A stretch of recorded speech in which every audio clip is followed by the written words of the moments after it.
Shrishtam manamapi Eshachi putram atra surupam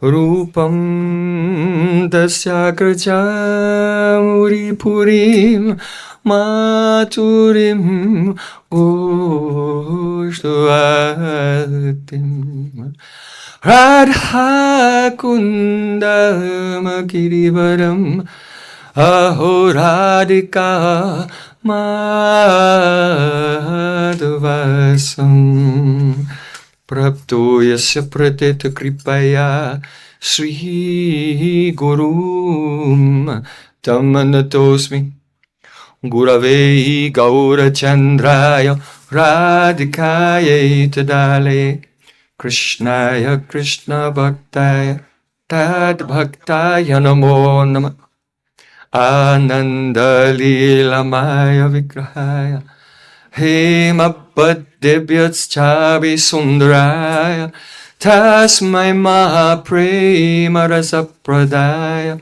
Chaitanya Chandraya Namo Namaste Chaitanya Chandraya Namo Namaste Chaitanya Chandraya Namo Bhaktya Vinha Aparada Lakshay Chilpasta Kamaditaran Kamadi Kripa Mahitvam Shanam Prapana Brinde Namaste Charanarabindam Brinde Namaste Charanarabindam Govinda Dam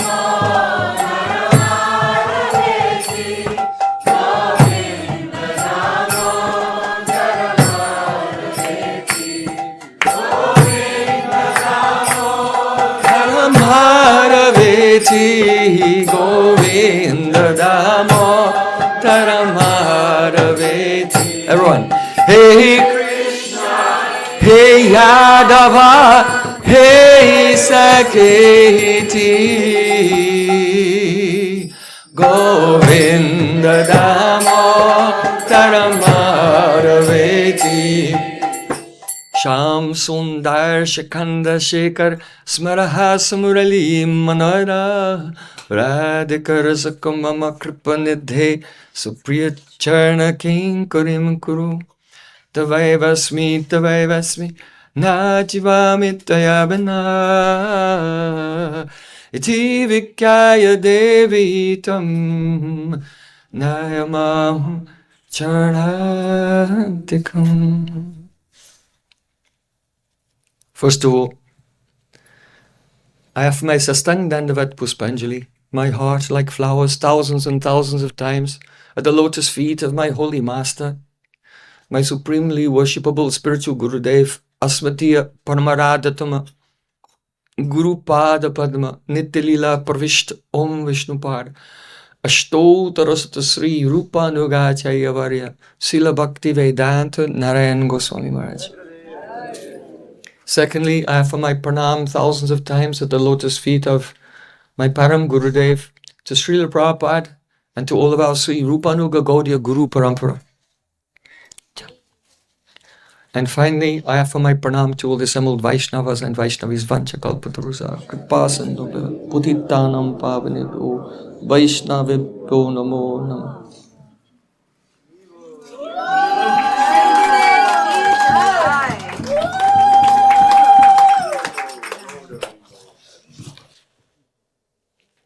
By the causeless mercy of Sri Guru and Gauranga, we have assembled together here in the Kunj of Sri Sri Radhasham Sundar to observe this most blessed, auspicious day. Srila Vrindavan Das Ṭhākura said, Ishvarera janmatiti jehino pavitra Srimata Vaishnavera titira charitra.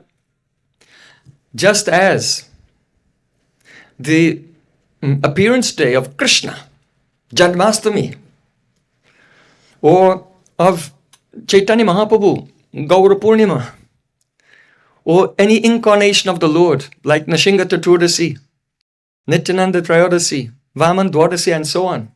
Just as these auspicious appearance days of the Lord are so pure and glorious, so say Mata Vaishnavera Titira Charitra. So similarly, the appearance days and the disappearance days of great Vaishnavas, they are not less.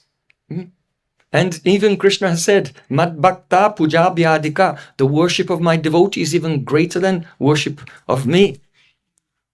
So don't entertain in your mind, even for a second, that today is less of a great festival than Janmashtami. No.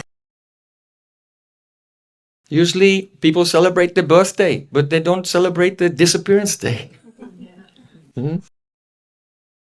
But it's a utsav. Utsav means a time that fills you with utsaha. The day in which we become filled with enthusiasm. So this is the Tirabhav Maha Mahotsava. That is the day in which we become filled with enthusiasm for pure bhakti, which is the Tirabhav, the day when the Vaishnava does not die, but Tirabhav. Tirabhav just means that he becomes aprakat. He's no longer available to the direct empiric sense perception, but he does not die. Na karma bandhana janma Vaishnavanam na vidyate. In Vaishnav Tantra it is said that Vaishnavas are not under the control of karma. They don't undergo birth and death. Only by the will of the Supreme Lord, by his internal potency, they become manifest before the eyes of the world, and then they become unmanifest. But they're still there. Otherwise, Raghunath Das Goswami, he would not say Yaditsche Abasam Vrajabhuvi Saragam Pratijinu Yuvadandam Tachet Paricharitam Abilase. Oh, if you want to attain the very direct personal service of Radha and Krishna in the kunjas of Vrindavan, on the same level as their eternal ragatmic associates, then Surupam Sirupam Saganamya Tasya Grajamapi Smutam Premna Nityan Namatadatam Smaramana. Oh, my dear mind, remember to always bow down and call out with great love. Oh, Swarup Damodar Goswami. Oh, Rupa Goswami. Oh, Sanatan Goswami. Oh, Ramananda Rai. Oh, Srila Bhaktivinoda Ṭhākura. Oh, Srila Prabhupada. Why? Because they are here. They are all here. They are here today. In this room. With us right now.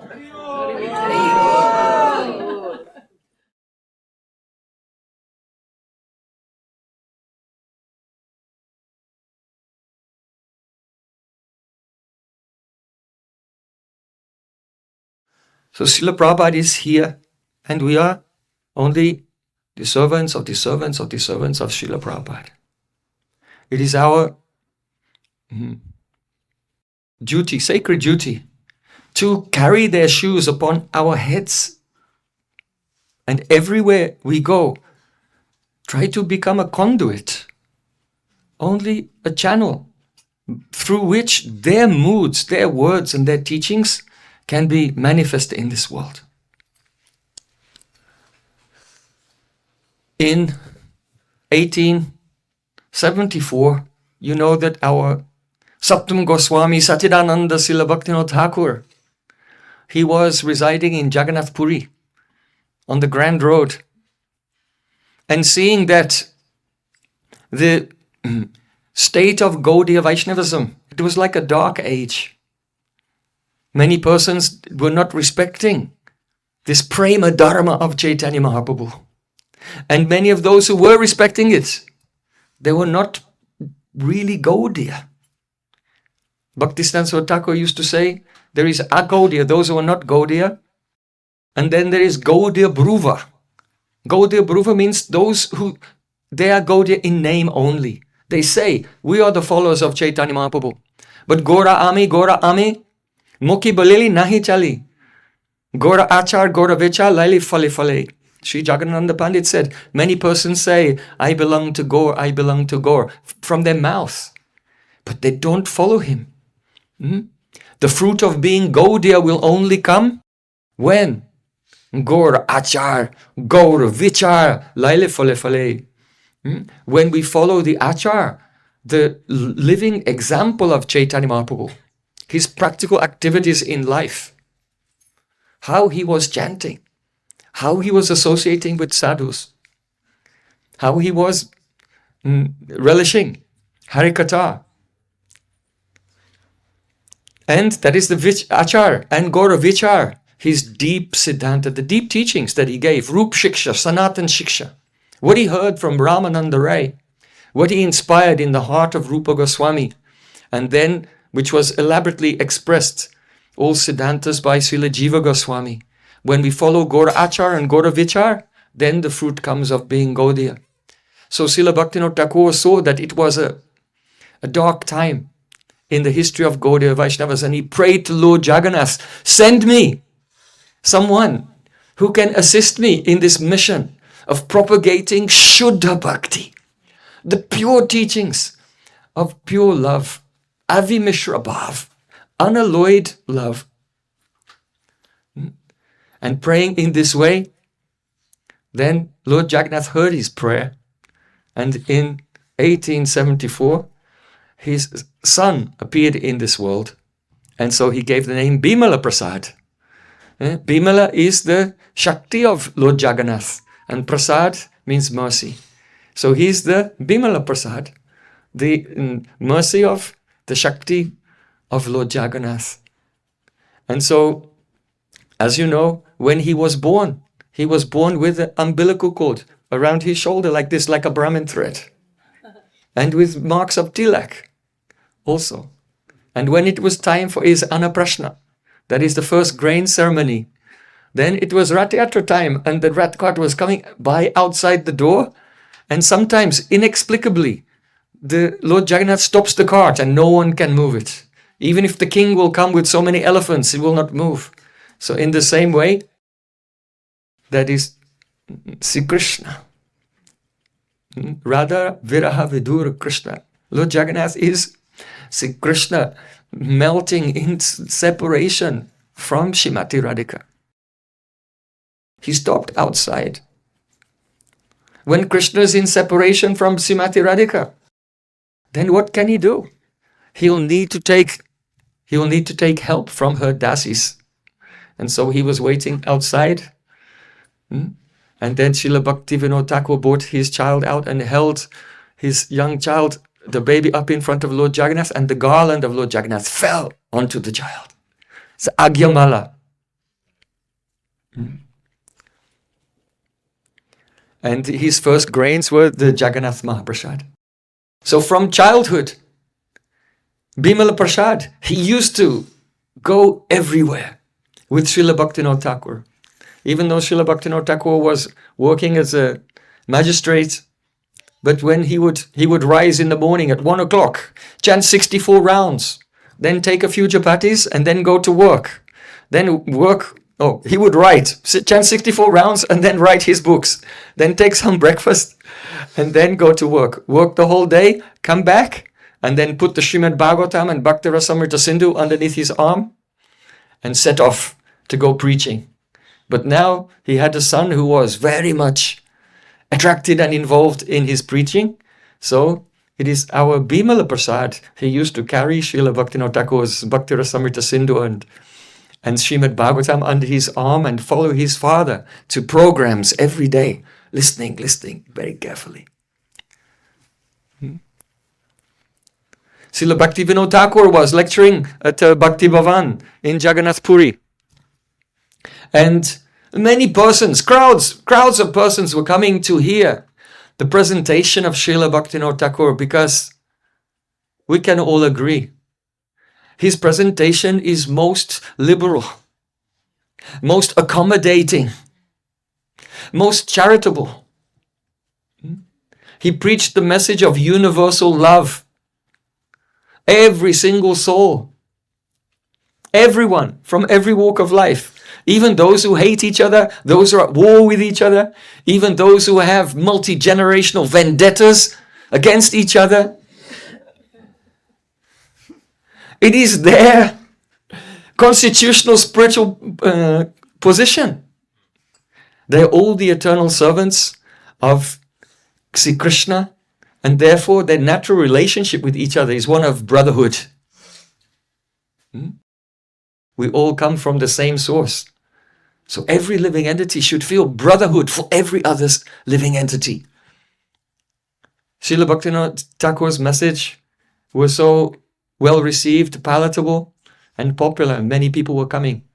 And then one day he said, I have to go out of the state, the country at that time, Orissa. I have to go out of my station for some work. So Bimala Prasad, I ask you, you should give the class in my place while I'm gone. Yes. So then, now Bimala Prasad began to give the class every day. After a week or so, Srila Bhaktivinoda Thakur came back and the room was almost empty.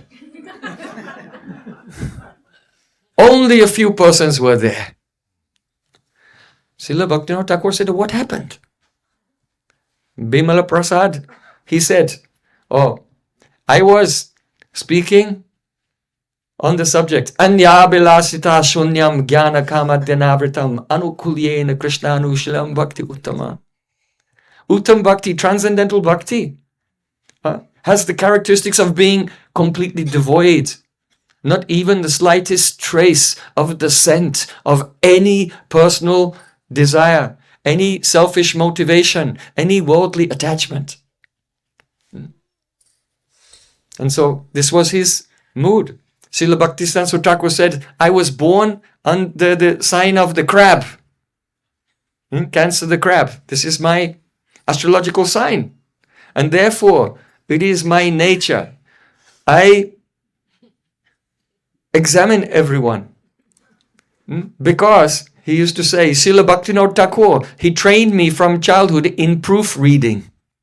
Srila Bhaktivinoda Thakur used to write, and his son, Srila Bhaktisiddhānta Thakur, used to proofread. I hesitate to say son and father because that wasn't the mood of Srila Bhaktisiddhānta Thakur.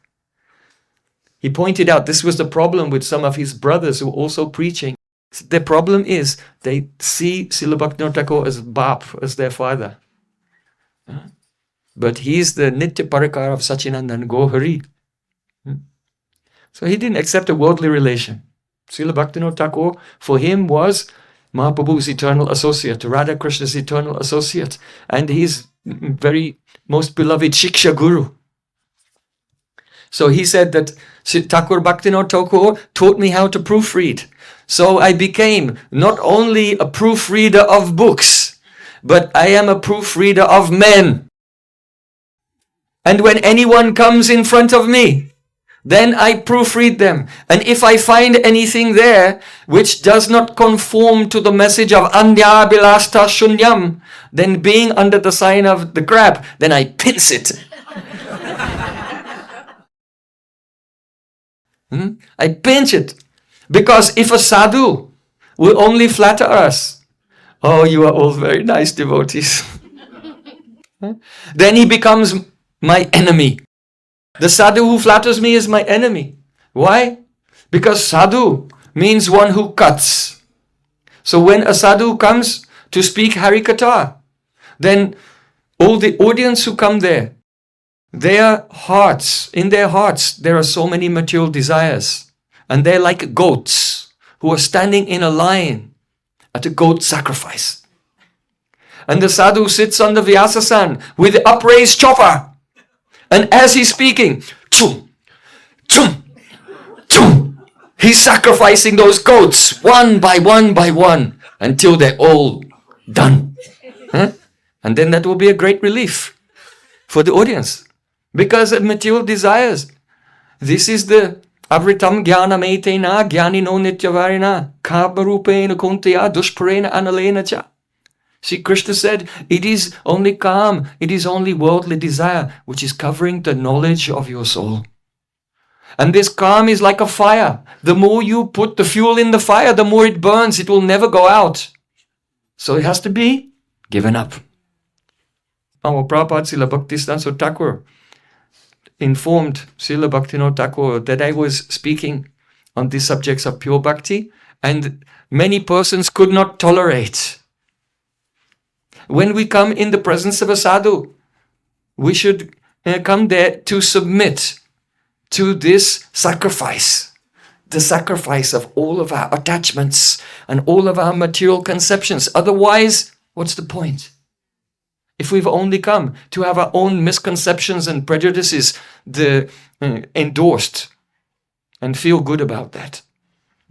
That is only the cause of misery, a cause of suffering. And so many persons, they could not tolerate it and they ran away. And those who were sitting there in the audience, they were the sincere ones.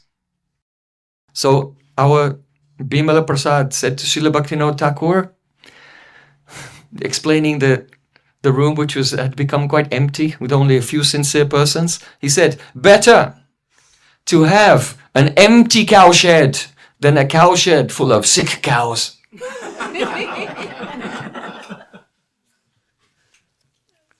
Yes. This is why Srila Rupa Goswami, among 64 angas of bhakti, one of the angas is, don't make many disciples. Why? Because it's not easy to find real disciples. The real disciples, they are Paramatma Prerita. Not like now in Kali Yuga, gurus go around here and there telling, oh, do you want initiation? The person doesn't even know what initiation is. I think it's like giving out cookies or something. And yeah, sure. Do you want a Harinam? Sure. Boom, initiation. Like a drive-through.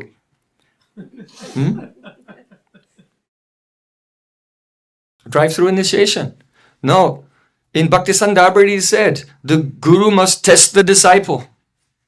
And the disciple should test the guru. For a minimum of 1 year, staying together.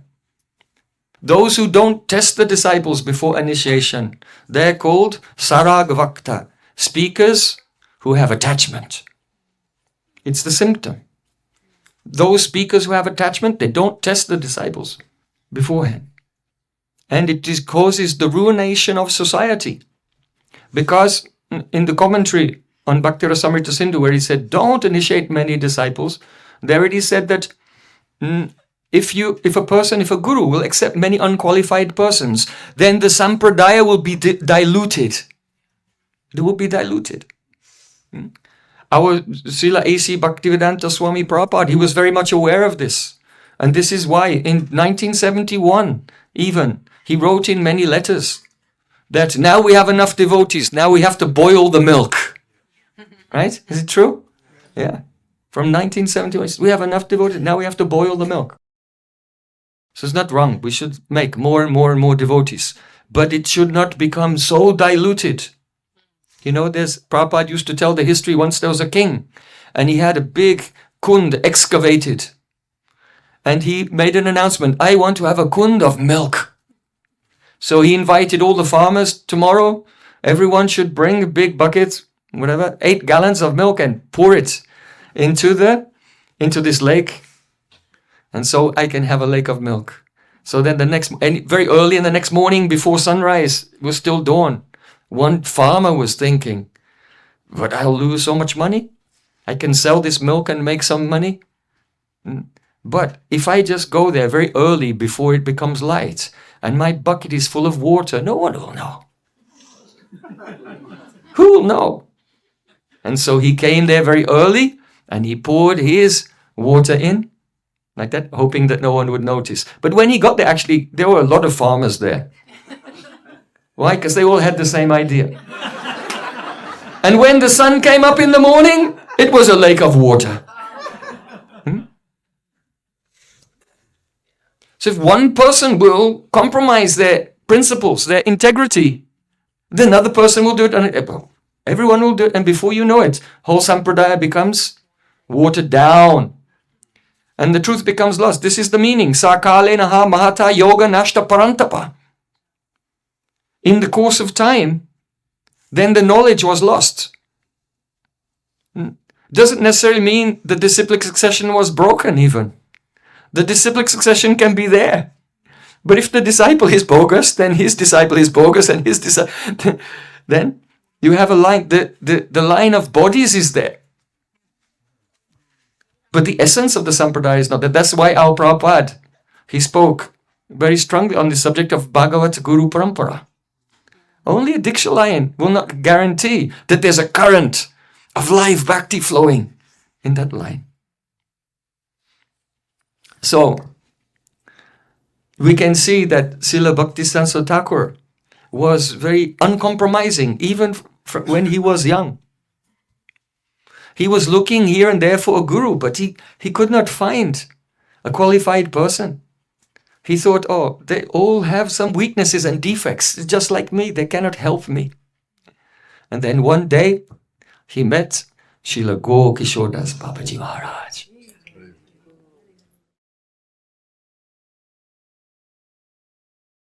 Prabhupada said, I had great arrogance. You know, he was such a scholar, an influential scholar. He had defeated great scholars in debates. He had published at the age of 15 the commentary on Sarasvatī.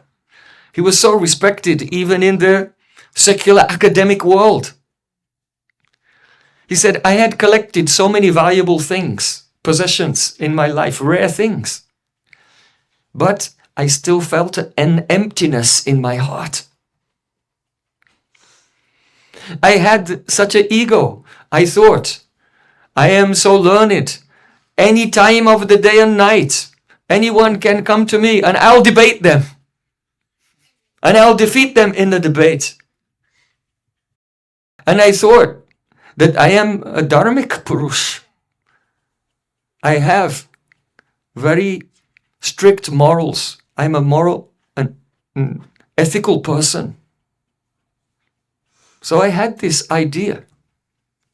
But when I came in front of Srila Gokishodas Babaji Maharaj, he showed no interest in me. He showed no interest in me. This is interesting, right? You would think, if someone is a guru, and they're looking, I want a disciple who's really educated, who's really wealthy, who's from a famous family, who's an aristocrat, who's very dharmic, has all good qualities. But he noticed when he came to Gokishodas Babaji Maharaj, no interest. And just from that, you know, it said that if we hear the words of a pure Vaishnava, they can change us. But if a pure Vaishnava doesn't speak, he still transmits teachings. There's a teaching just being in the presence of a pure Vaishnava. So in his heart, Bhaktisiddhānta Ṭhākura, here at that time, Bimala Prasad, he understood. He is a perfect person. And he knows that all worldly qualifications, which are a product of the gunas and the very elevated qualities, they can come from elevated stage of sattva gun. But everything of the world of duality is the worthless in comparison to transcendence, transcendental love. The treasure. Prabhupada understood that he shows no interest in me. Why? Because he's Atmaram, he's completely self-satisfied. He's relishing such a treasure, such a wealth that I cannot imagine. And Prabhupada, he understood that my Gurudev, he did not show any interest in me because he wanted to diminish my ego. He wanted to crush my pride and make me understand my utter insignificance. And so Prabhupada came to him and asked for initiation. And he said, I am not independent. I cannot do anything. I will ask Gaur Nitai. And then he went away. On another day he came back. So, will you accept me as your disciple? Oh, I forgot to ask them. Again he went away. Again and again he came. But Srila Gokishodas Babaji Maharaj showed no interest in him. So sadhu, santa evasya chindanti, manovyasangam uktibi. Prabhupada always used to quote this verse. Tato du sangha utsridya, satsu sajjeta buddhiman, santa evasya chindanti, manovyasangam uktibi. One should give up all material association of worldly minded persons and associate with sadhus. The sadhus, by their sharp words, they can remove from the heart all attachments and all anarthas. But someone like Srila Gokishore Das Babaji Maharaj, he can remove the anarthas even without words. Only by his upeksha, his neglect. So Srila Bhaktisiddhānta Ṭhākura said, it is not until we meet a pure Vaishnava who can jolt us. It's uncomfortable. But we have to be jolted out of our complacency. We have to be jolted out of the katrita abhiman. Even that most fundamental sense of being an agent in the physical plane. It's so deeply rooted. We think that humility is, I think I'm this great, and if I'm humble, then I'm less great. I should be less great and less... From being a big personality, I should think I'm a small personality. No, you are not any personality of this world. Naham vipro nacha narapati napi vaishana sudro nahambani nacha gripitino vanasto yativa kintu pradyan nikala paramananda purnamrita bre gopi batu parakamalyo das anu das aha 3 times. Gopinath Krishna. His das, first servant is Radhika. And next servant, that means Lalita Vishaka. And next servant, Rupa Manjari. Das anu das aha. This means I will follow the Manjaris. So we are not anything to do with this world. Don't go from being a proud Brahmin to being a humble Brahmin. We are not Brahmins. Naham vipro nacha narapati napi vaishana sudro. That's why Mahaprabhu said, be more humble than a blade of grass. Why? A blade of grass is insignificant. But at least he has an ego. I am a blade of grass. So more humble than a blade of grass means no ego at all. So our Prabhupada said, when I met my Gurudev, the way he neglected me, it was a brutal neglect. But it was a jolt. It made a jolt in my heart and made me realize that all the qualities that I think I have, they are all worthless, like rags. Even in the Bible, it said, all your good works are like filthy rags before the eyes of the Lord. So, but our Bimala Prasad, he did not give up. He remembered Ramanujacharya. Ramanujacharya approached his Gurudev and was rejected 17 times before Goshtipurna accepted him. So he went again and again, and he began to do a very severe brat, Chandrayan Brata, where on the dark moon night you don't eat.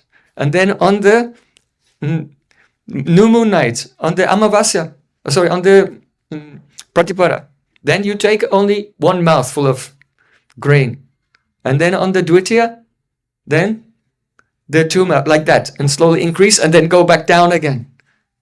And so at that time, seeing the hard austerities of young Bimala Prasad, Srila Bhaktivinoda Thakur went to Gokishore Das Babaji Maharaj and told him, he is very sincere. Why don't you accept him as your disciple? So then the next time Bimala Prasad came to Srila Gokishore Das Babaji Maharaj, he fell at his feet. And Srila Gokishore Das Babaji Maharaj, he would never let anyone touch his feet. If anyone would try to touch his feet, he would shout, "You are doomed!"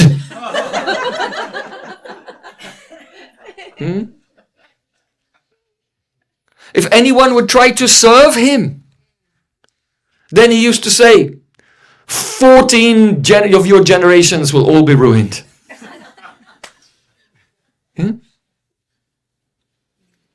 Don't try to serve me. I know your motivation. Why? Because in this world, if you serve someone with a material motivation, and the person accepts it, they also have a material motivation, then in the next life, the one who's doing the service becomes the master, and the one who accepts the service becomes the servant. He said, don't try to serve me. I know you want to make me your servant by this principle. But I am not your servant.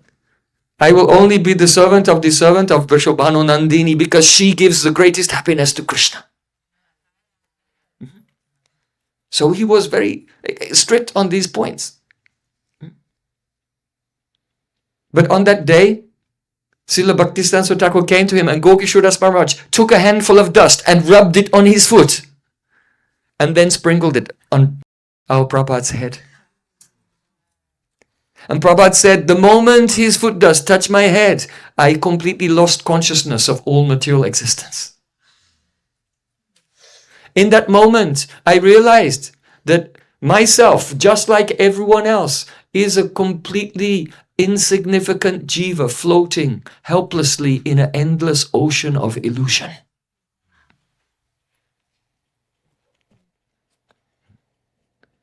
At that moment, I realized my utter worthlessness. Unless we realize our utter worthlessness, we cannot take shelter because we feel like we don't need shelter. Right? If you think that you are strong, Ishwaraham aham bhogi siddhohim balavatsuki, I'm in charge, I'm the enjoyer, I'm happy, I'm perfect, powerful and happy. This is the asuric bhav. Like a rakshasa. What is a rakshasa? Vayam rakshamaha.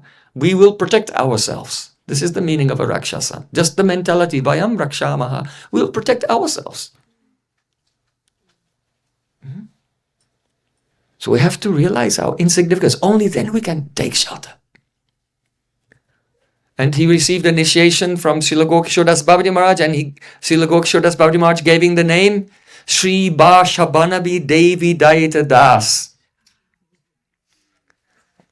Bashabanabi Devi is Radhika, and Dayita is her beloved Krishna, the servant of that Krishna who is Data Atma, who has given his whole Atma to Radhika, the daughter of Vrishabhanu Maharaj. And then, Prabhupada, he was serving Srila Gokishodas Babaji Maharaj. Why? Our Prabhupada, being such a great scholar, went to Srila Gokishodas Babaji Maharaj, who was illiterate.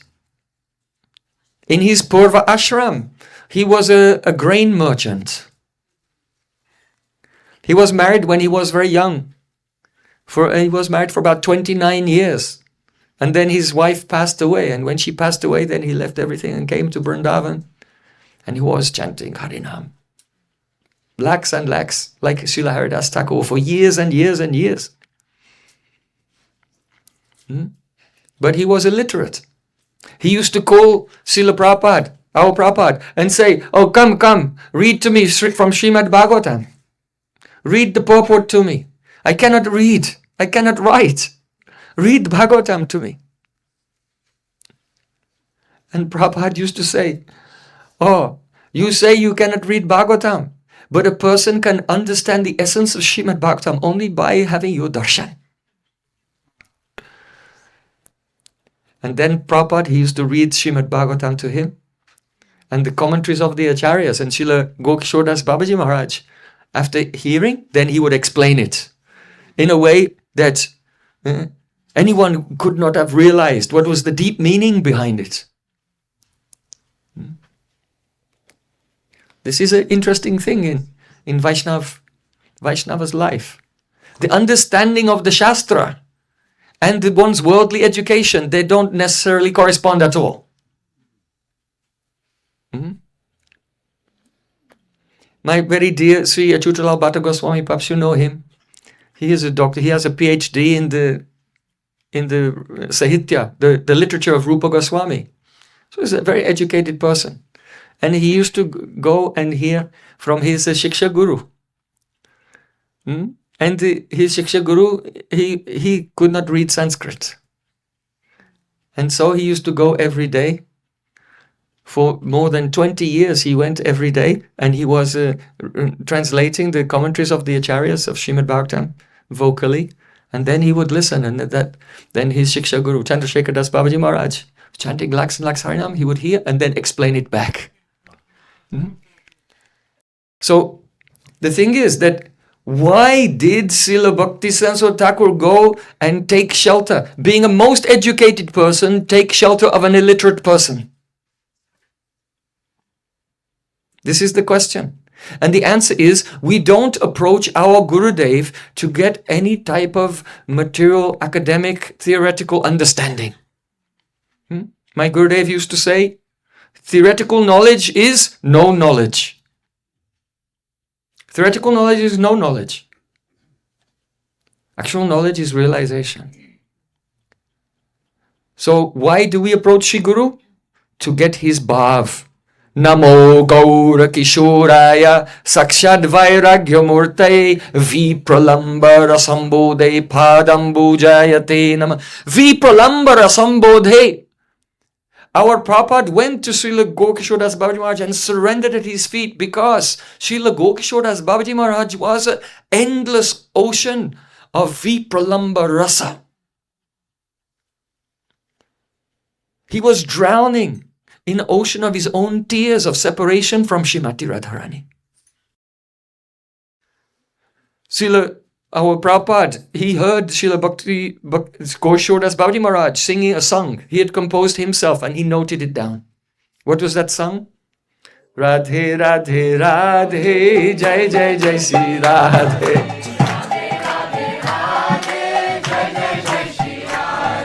Kotaya go prema moi Radhe Radhe.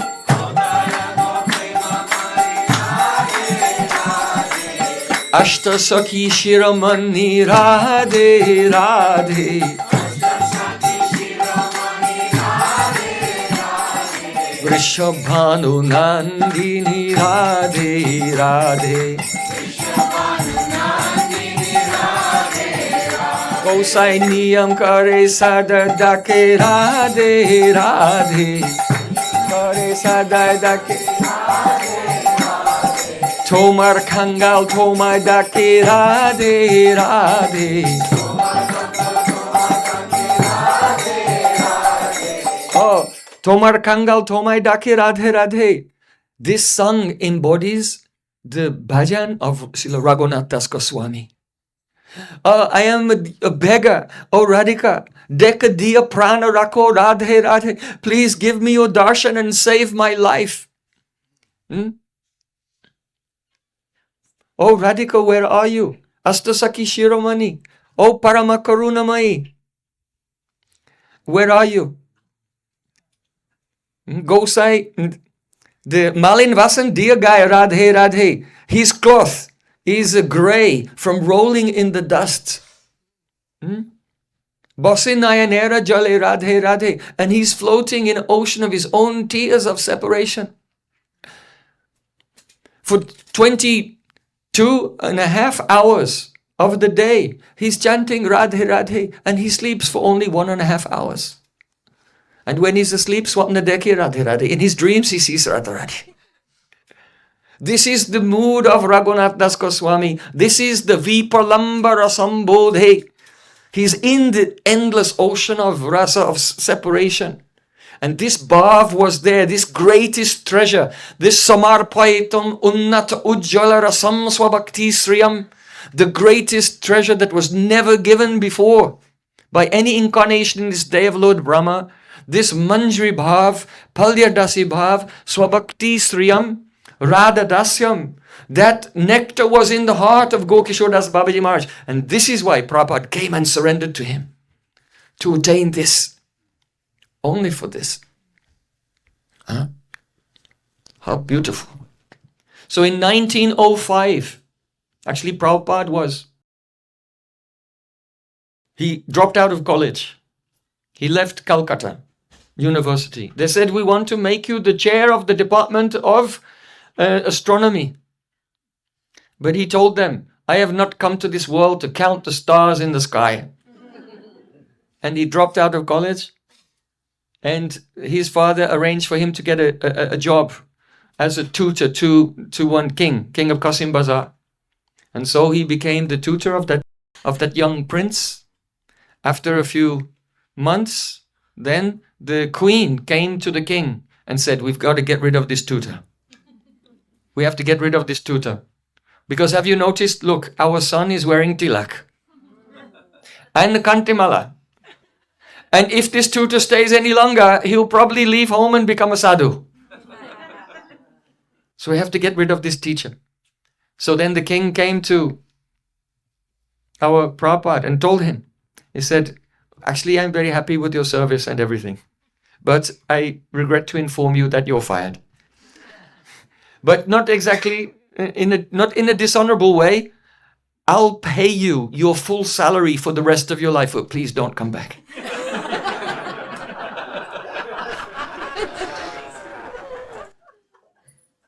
I'll pay you, you don't have to do any work. I'll just pay you, but you can't come back. So then our Prabhupada, he said, that is fine, because my business here is complete. 2 businesses. Number 1, the king had a vast library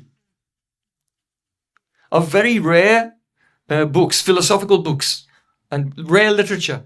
He said, while I was here, I read your whole library. That was mission number 1. And mission number 2, I have put the Bhakti Lata beads, the seed of devotion, in the heart of your son. And it is indestructible, it will not go away.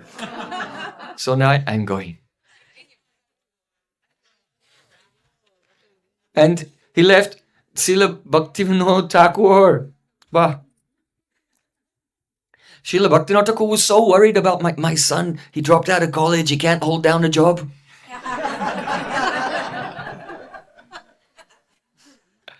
He was really worried about him. Why am I saying this?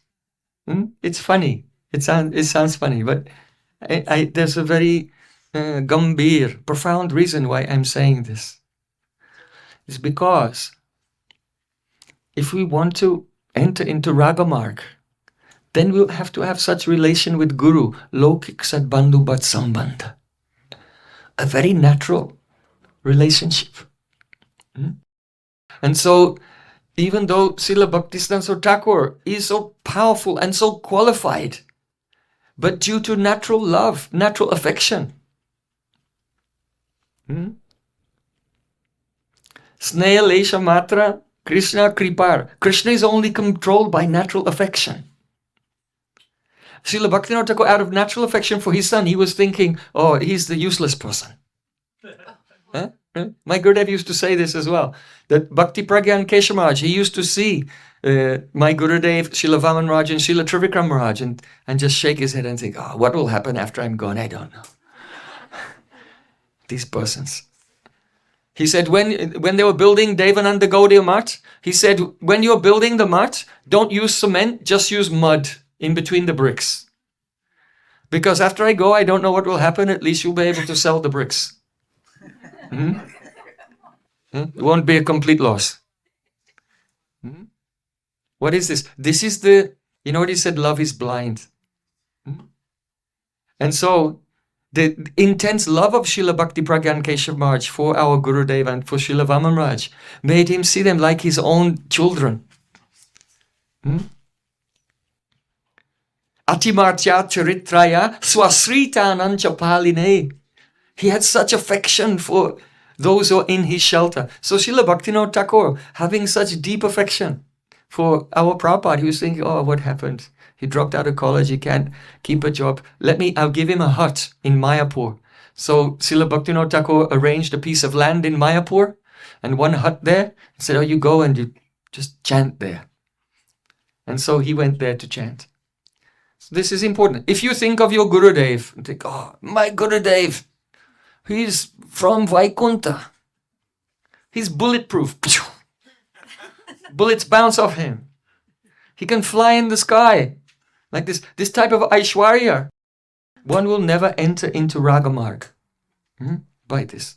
But rather by having the Lokik Sadbandhu Bhat Sambandha. Really deep, natural and spontaneous affection for Sri Guru. Then when the Guru disappears from this world, then the disciple is crying and crying.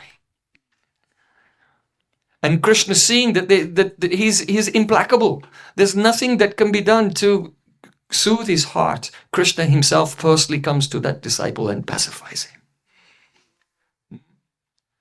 Yasya prasadat bhagavat prasado yasya prasadan nagati kuto. By the mercy of Guru, one attains the mercy of Krishna. Otherwise, if one has a very big Aishwarya mood, then the person will say, oh, when the Guru leaves, then no, he's still here. And though it's true, but the deep attachment and separation will not be there. Just like the residents of Vaikuntha. If Lord Narayan will go somewhere, say, anyway, he's all pervading. But if Krishna doesn't even go anywhere, only the gopis' eyes blink. Alas, alas. Where's Krishna? Why? Lokik sadbandhu bhat sambandha. So this is the nature of prem. Atyanta pragara mamata yukta lokik sadbandhu bhat sambandha. A natural relation like you have with your own family, which is imbued with atyanta pragara mamata, extreme possessiveness. Gurudev, you are mine. My life and soul. Gurudeva Datma. You are my Atma. Closer to me than the air I breathe. So, Srila, where are we? Yes, Srila Bhaktivinoda Thakur, he was seeing that his son seemed to be struggling in the material world, so he said, you stay in Mayapur. So then in 1905, see, Varshabhanavidei Vidayati Das, he sat in one hut and with his mala and he made a vow, Shatakoti Nam Yagya. Koti means 10 million and Shata means 100. So 100 times 10 million names. He was chanting 3 lakhs, 192 rounds of Hare Krishna Mahamantra every day. And in the time, whatever time was left over, he was writing some commentary on Chaitanya Bhagavat, Chaitanya Charamrita. He is writing a commentary on Upadeshamrita. And he had got to the 7th verse. He was coming to the 8th verse, and then he stopped. And he went into a kind of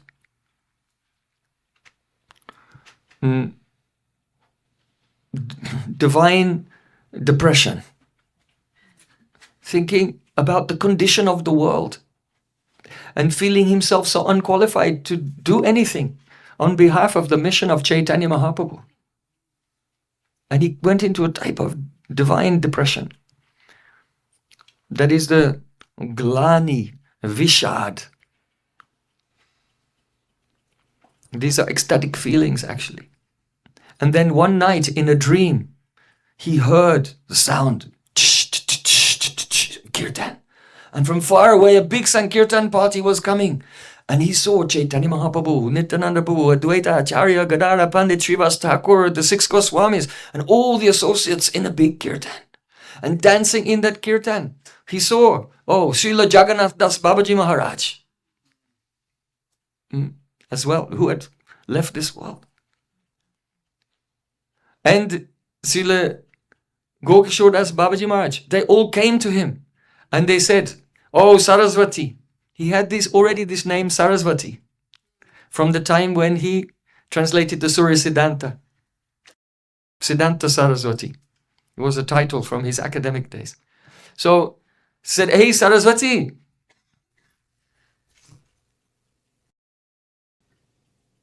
don't give up hope. You should boldly preach the message of Chaitanya Mahaprabhu. And don't worry about anything. We will send you everything you need. We'll send you resources. We'll send you manpower. We'll send you erudite scholars who are incomparable in the whole world. Just boldly begin your preaching. And then Srila Bhaktisiddhānta woke up from his dream. And then after that, he accepted sannyas from a picture. Yeah. That means he's a transcendental being. For him, the picture is the person, is the same thing. And he accepted the name Bhaktisiddhānta Sarasvatī. Bhaktisiddhānta Sarasvatī. That was his sannyas name. So, and then he began his preaching mission. And everything that Śrīla Jagannath Das Babaji Maharaj told him, I will send you resources and manpower and unlimited scholarship. So very soon, great personalities like our Param Gurudev, Srila Bhakti Pragyan Kesha Goswami, Srila Bhaktivilas Tirtha Maharaj, Paramananda, Srila A.C. Bhaktivedanta Swami Prabhupada, Srila Bhakti Rakshak Sridhar Goswami Maharaj, scholars like Srila Ananta Vasudeva and Sundarananda Vidvinod. Even though there's some controversy around them, but we should be respectful to everyone. They did a lot of seva. Incredible. Superhuman effort in the service of Prabhupada. And land and money, especially Srila Bhakti Saranga Goswami Maharaj. He was so expert at collecting huge donations. And so they could purchase all the land to develop the Yoga Peeth and Srivasangam and so many places, and opened 64 mats all over India. So the preaching exploded everywhere. So I want to speak a little bit about this, the name of Srila Prabhupada. His name is Prabhupada, Śrīla, Bhaktisiddhānta, Sarasvatī, Ṭhākura Goswami. What does it mean? First of all, Prabhupada. Prabhupada means Prabhupadyate, Prapyate, iti Prabhupada. By whose mercy one can attain the lotus feet of our Prabhu, Krishna, or Sri Chaitanya Mahaprabhu, that is Prabhupada. By his mercy one can attain the lotus feet of Chaitanya Mahaprabhu. This is Prabhupada. Otherwise, Prabhupada means that person at whose feet so many great Vaishnavas take shelter. Nija seva kataraka ranji vidum vidadhati tohunkita singhabaram. It is said that Srila Prabhupada is like the moon, surrounded by so many stars. So all our great acharyas, Srila A.C. Bhaktivedanta Swami Prabhupada, Bhakti Pragyan Keshav Goswami Maharaj, Bhakti Dayat Madhav Goswami Maharaj, so many great personalities, they're like stars, they appeared along with him. And they're all sitting at his feet and hearing from him. His name is Prabhupada Śrīla. Śrīla means Sriyam Lati iti Śrīla. He who gives Sri, that is Swabhakti Sriyam, Radha Dasyam, the service to Radhika, his name is Śrīla. Prabhupada Śrīla, Bhaktisiddhānta. What is Siddhanta? In a philosophical discussion, there is a Vishay, a thesis. Then there is Sangshay, a doubt in the thesis. Then there is Purvapaksha, the counter-argument. The scripture says this and someone else says the scripture says that. Well, the scripture is saying both things. We can't reject any of them. So then there has to be Sangati. We have to be able to reconcile everything. And then when it's all reconciled, what we're left with, the last conclusion, that is called Siddhanta. And that Siddhanta is Bhakti. Bhaktisiddhānta. Sancharya Rama Bida Bhakti Mege Swabhaktisiddhānta Chayamritani. In the beginning of Ramananda Samvad, in the Mangala Charanam, there Krishnadas Kaviraj Goswamipad said that Mahaprabhu is like an ocean. Gorabdi Eita Amuna Vitirnaist. Yats Gyatra Nalayatam Prayati. Mahaprabhu is like an ocean and Ramananda Rai is like a cloud. And when the rain of the cloud, at the time of the Swati Nakshatra, when the rain falls from the cloud into the ocean, then what happens? Ratnalayam Prayati. The ocean becomes filled with jewels. So Mahaprabhu was like an ocean. Krishna is the ocean of rasa. But he did not have the jewels of Radha Bhav. He had not realized Radhika's Bhav. That's why he came in the form of Mahaprabhu. But how would those jewels appear in his heart? Ramananda Rai was the cloud, and the Harikatha of Ramananda Rai was the rain that caused the jewels, that is the Krishna in the form of Mahaprabhu, to realize Radhika's Madanakya Mahabhav.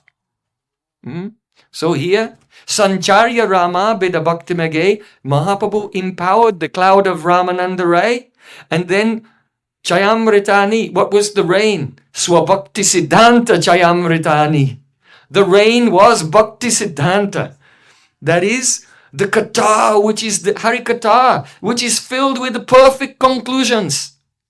That is the rain that came from Ramananda Rai. So this is the meaning of Bhaktisiddhānta.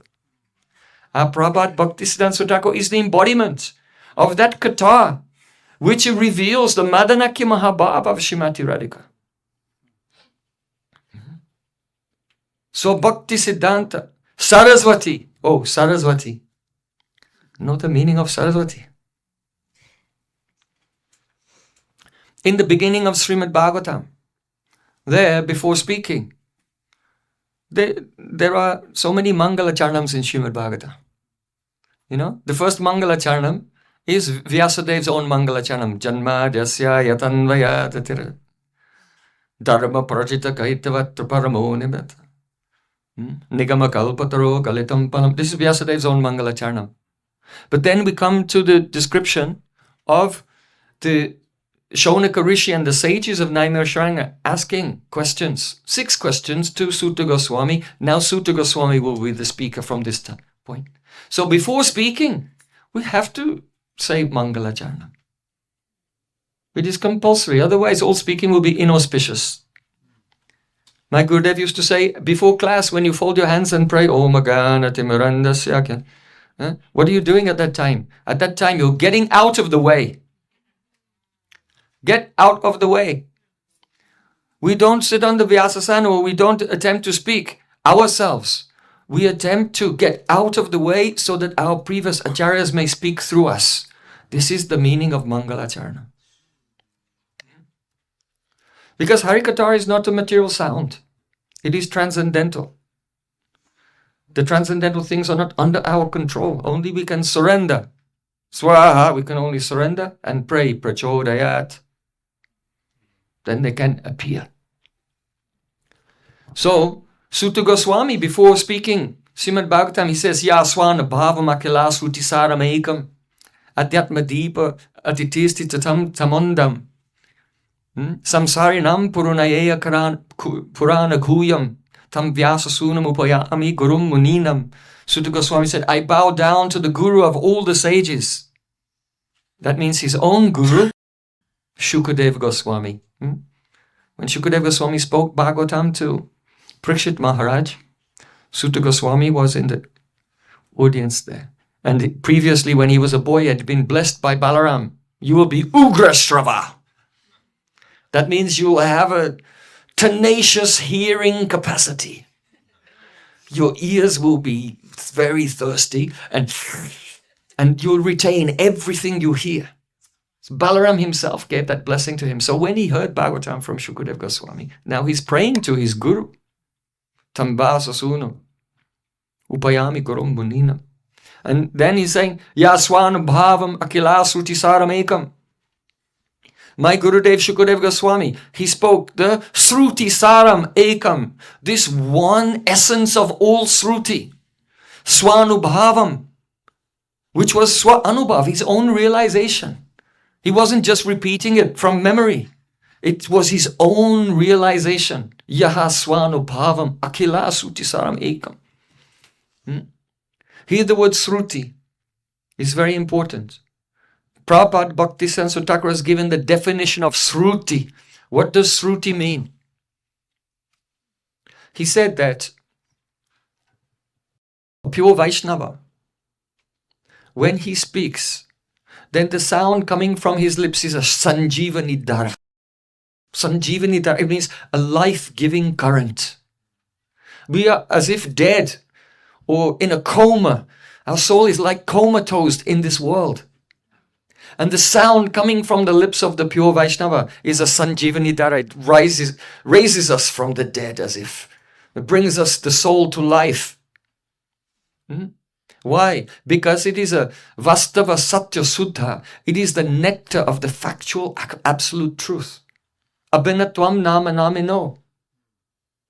The vak, that means the sound of the voice of the pure Vaishnava, is itself non-different from Krishna and all his associates and Vrindavan. And therefore, when the pure Vaishnava speaks, that Sanjivani Dhara, that life-giving current, and the disciple, his ears are like Anjali. He's holding out his hands like this, like a beggar. He's begging to receive that nectar. And when that nectar enters into the ear of the Seva Snigdha Sisya, that means the Shishya, the disciple, who is Seva Snigdha, serving with affection. Snigdha means like soft and greasy. You know? If there's some oil, then it's completely compliant. If you put your hand in oil, there's no resistance. It's not like hitting the wooden table. It's just like that. And it'll take the shape of whatever it's put into. So the disciple who's full of affection for Guru and doesn't have any position of his own, but completely conforms to the shape of his Guru's vichar. You understand? Guru Mukha Padma Vakya Chitete Korya Aikya.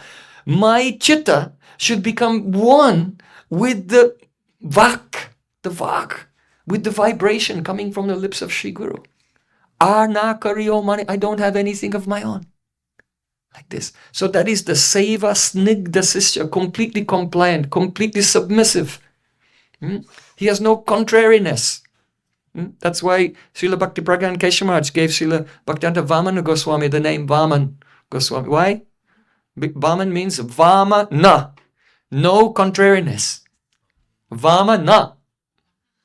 He has no resistance, no he's completely Seva Snigdha Sisya. So when that Sanjivani Dhara goes in the ear of the Seva Snigdha Sisya, then there is a prakash, a direct manifestation in the Vishuddha Hriday Akash. That means in the pure sky of the heart of the disciple. In our conditioned state, we close our eyes and look inside and pitch black. It's like nothing going on. But when Chaito Darpana Marjanam, when the heart has become cleansed by the Niraparad Nam Loile Pai Premadan, by offenseless chanting, the heart becomes cleansed. Then inside there's a sky that's called the Chidakash, the spiritual sky. And the words of Shri Guru enter and they self-illuminated. They am Swayam Prakash. They self-manifest their Swarup in the Vishuddha Hriday Akash, pure sky of the heart of the disciple. And when the disciple sees in the pure sky of his heart the Swarup of the Harikatha of Gurudev, that is called Shruti, hearing. That is called hearing. That is called Shruti. And this is the problem that Prabhupada Srila Bhaktisiddhānta Ṭhākura came to this world to solve. That we are all speaking language. But the meaning of the words as they are used in conventional communication and the same words as they're used by pure Vaishnavas and Shastra are not the same. The words are the same, but the meaning is different. The meaning is different. So we say the word hearing and we think, yeah, hearing. I can hear the doorbell ringing. I can hear my alarm clock going off.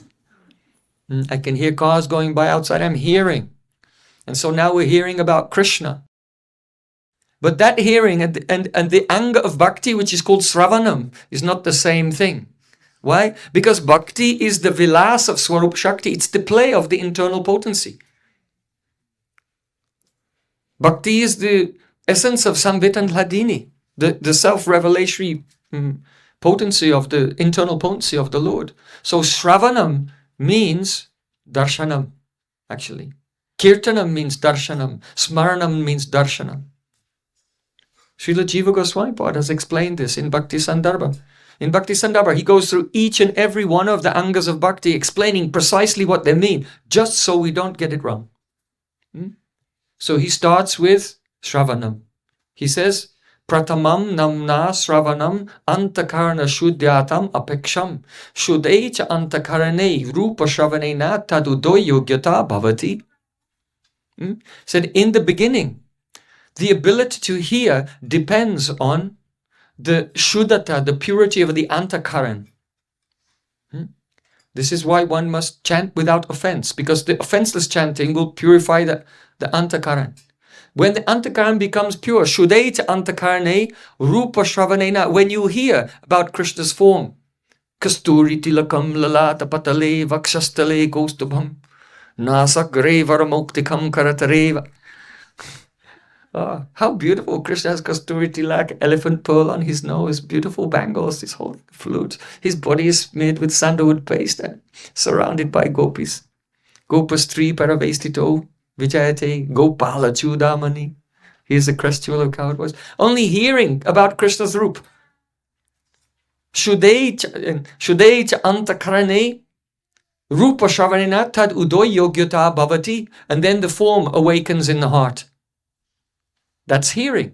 Hearing means the heart is purified, and when you hear, the form awakens in the heart. Then he said, when the form is samyak, it is completely awakened, when you hear Krishna's qualities, then the qualities awaken as you are hearing the qualities.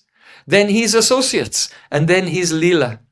And into complete, Jiva Goswami Pad said, and just as hearing progresses, real hearing progresses in this kram, this sequence, so does kirtan, and so does smaranam as well. This applies to all the angas of bhakti, that they take place together. The spurt, the hearing, the chanting and remembering coincide with the spurti of internal vision, the reflection of Krishna's beauty in the heart. The spurt swayam eva spuratyada.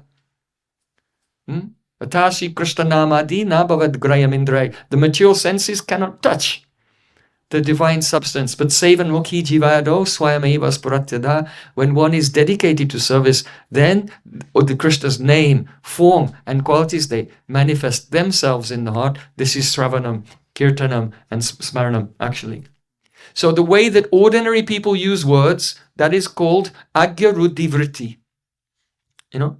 Words have different types of ways in which we interpret them. So there is Yogiki Vritti, that means the etymology of the word. You can take any word and break it down into its verbal roots, its prefixes and suffixes and so on, and analyze what it means. That's called Yogiki Vritti. But there is Ruddhi Vritti, and Ruddhi Vritti means the conventional meaning of the word. So, for example, mandap. If you say mandap, can you go there to the mandap? Then the scholar will say, mandap. Manda means mandana, ornaments. And pa means pati, the one who protects the ornaments. Okay, I have to go to find the security guard who protects the jewelry. But this is etymological meaning. But any ordinary person will say, go to the mandap. It means like, there's a tent outside, right? There's some shelter for the program, mandap. So that meaning mandap, just the conventional meaning, the way that we use the word. Like pankaj means born from mud, but many things grow out of the mud. But if we say pankaj, we know it means lotus. So the Ruddhi Vritti, that means just the conventional way in which we accept words, that is called Ruddhi Vritti. So people who are in ignorance, they have Agya Ruddhi Vritti. They take the meaning of words according to their ignorant perspective. If someone is very educated, then they may take Sadharan Ruddhi Vritti, that is the correct dictionary definition of the words. But pure Vaishnavas take Vidvad Ruddhi Vritti. The Vidvad Ruddhi Vritti of a word is the power of the word to reveal Advaya Gyan, the non-dual reality, in which there's no difference between Shabda and Shabdi. The word and the word, what is signified by the words, there's no difference whatsoever.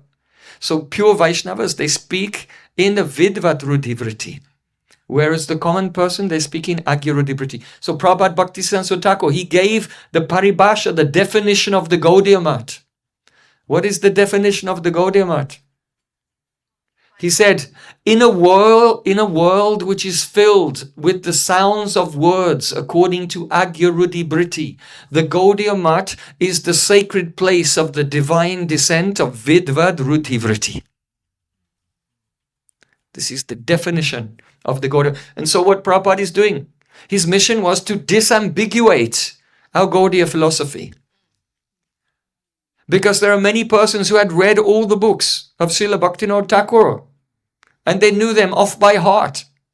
They could remember every verse and every page number, even. but they didn't understand anything. Why? Because it was understood according to Agyarudibriti, the way that ordinary persons interpret words. But Prabhupada said, when Chaitanya Mahaprabhu said, Kirtaniya Sadahari, always chant the holy name, it was not his intention to fill the whole world with a sound vibration that obscures the Advaya Gyan Tattva. Understand? Yes. When you hear the words of Prabhupada Bhaktisiddhānta, then like smoke comes out from the ears. Amazing.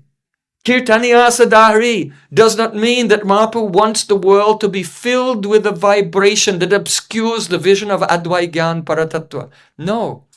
The sound which is spoken of in the Shastra, the actual Sruti, the Kirtan of Chaitanya Mahaprabhu is that Vak, that Aprakrita Shabda, not Shabda Samanya. Sri Vishnu Mantre Namni Sakalakalushahe Shabda Samanya Buddhi. Don't think that the holy name and the mantras of the Supreme Lord are Shabda Samanya. That is Prakrita, material sound, which is a product of the Akash, material Akash, ether. No, it is supernatural Vak. That's why the flagship of the Gaudiya Math in Calcutta was Bagh Bazaar. Bagh Bazaar means hut, of marketplace. And Bagh in Sanskrit, Vag. Vak becomes Vag if it's followed by a soft consonant. So it's actually Vak Bazaar, the marketplace of Vak, the transcendental holy name, Bagh Bazaar. Vak, it's Vak Bazaar. So, yes. So when Vaishnavas speak, they're speaking an understanding of Shastra. It is all in the Vidvat Rudibriti. So Bhaktisiddhānta Ṭhākura was disambiguating the message of the Shastra, giving the real meaning. When even great scholars who had learned, studied and memorized everything, they were speaking. But it was all the Agyarudivriti. So what he did was a revolution against that. I can give a practical example. Let us say, Rupa Goswami says, Krishnam smaram janam chasya. Remember Krishna along with his associates. Fine. Well, what does that mean? Let's all do it. Remember Krishna's associates. But Jiva Goswami Pad has explained in Bhakti Sandarbha that when your heart is purified, when you hear about Krishna's form, you see his form and then his qualities and then his associates. So this verse is for the person who's come up to that stage in their sadhana.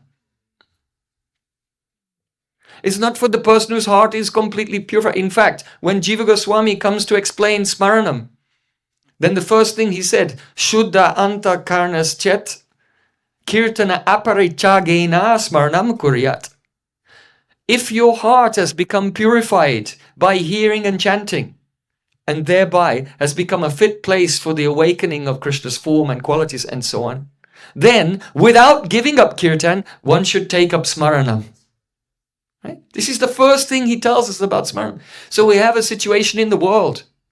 At the time of Bhaktisiddhānta Ṭhākura, and quite frankly, it's similar.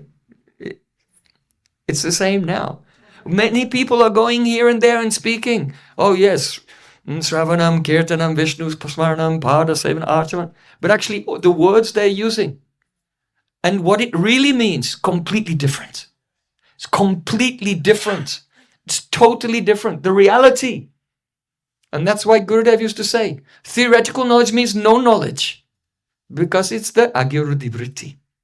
So what Bhaktisiddhānta Ṭhākura has done, it is a great tragedy that in the recent years, his words and teachings have been neglected. That's why for the last few years I've been translating and publishing many articles of Śrīla Bhaktisiddhānta Ṭhākura. Where's the book table? It's going to be right there as soon as the... It's going to be there. Okay, please, anyway, after the program, there'll be a book table there.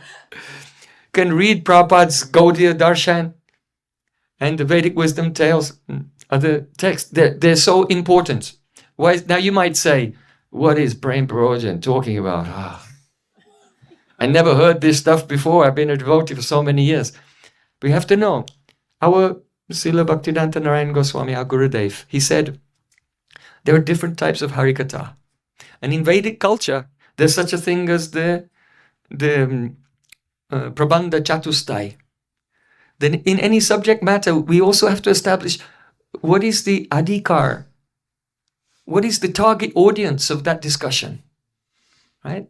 So Gurudev said, there's a type of adhikar, there's a type of harikatha, there's a type of harikatha for the Kanishta adhikari, there's a type of harikatha for the Madhyam adhikari, and there's a type of harikatha for the Uttam adhikari, like that. So in the beginning, we have to hear, chant Hare Krishna and be happy. 16 rounds, go back home, back to Godhead. We have to hear it because we need encouragement and so on. So there's a type of harikatha that is encouraging to us and brings us into devotional service. But then we have to hear after some time the katha for the Madhyam adhikaris to disambiguate everything. And that takes some work. That's why Srila Krishna Kaviraj Goswami says, Siddhanta baliya chiti nakaro alas. Yahoiti Krishna lagi sudridamanax. Don't be lazy. It will take some work. One will have to really try and hear very carefully. So, and there is for the Uttam adhikaris as well. So the problem is that the Kanishta adhikaris here now think, well, I've understood everything, and they jump to the katha for the Uttam adhikaris and miss out the whole Madhyam adhikari stage. This is the disaster. Either they stay in the Kanishta stage, or they try to jump to the Uttam stage, missing out the disambiguation of the meaning of the Shastra. Understand? And this is what Bhaktisiddhānta Thakur did. He had to do, because Srila Bhaktivinoda Thakur was very, very liberal and very, very welcoming. He made a broad tent and invited everyone inside. And then it was time to tighten the screws. Yes, boil the milk, exactly. So Srila Bhaktivinoda Thakur said, Kobi jibe daya, hoibe udoy, nija sukha, buli, sudina ridhoy, bhakti vinod korya binoy, Sri agyata halo, koribe prachar, kabe habe bolo se dinaya. Oh, when will compassion for all jivas awaken in my heart? And when will I give up my own consideration for my own happiness and comfort?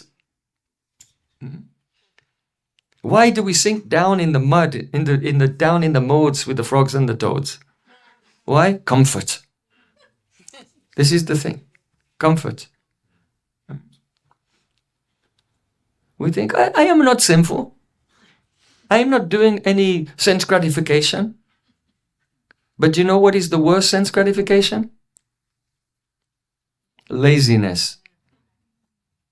Laziness is the worst sense gratification. Just like a hog just gets in the mud. Oh, it's so nice. He's not sinful. He's not doing any sense. He's just relaxing. This is the bhog vritti. This is the enjoying tendency, laziness.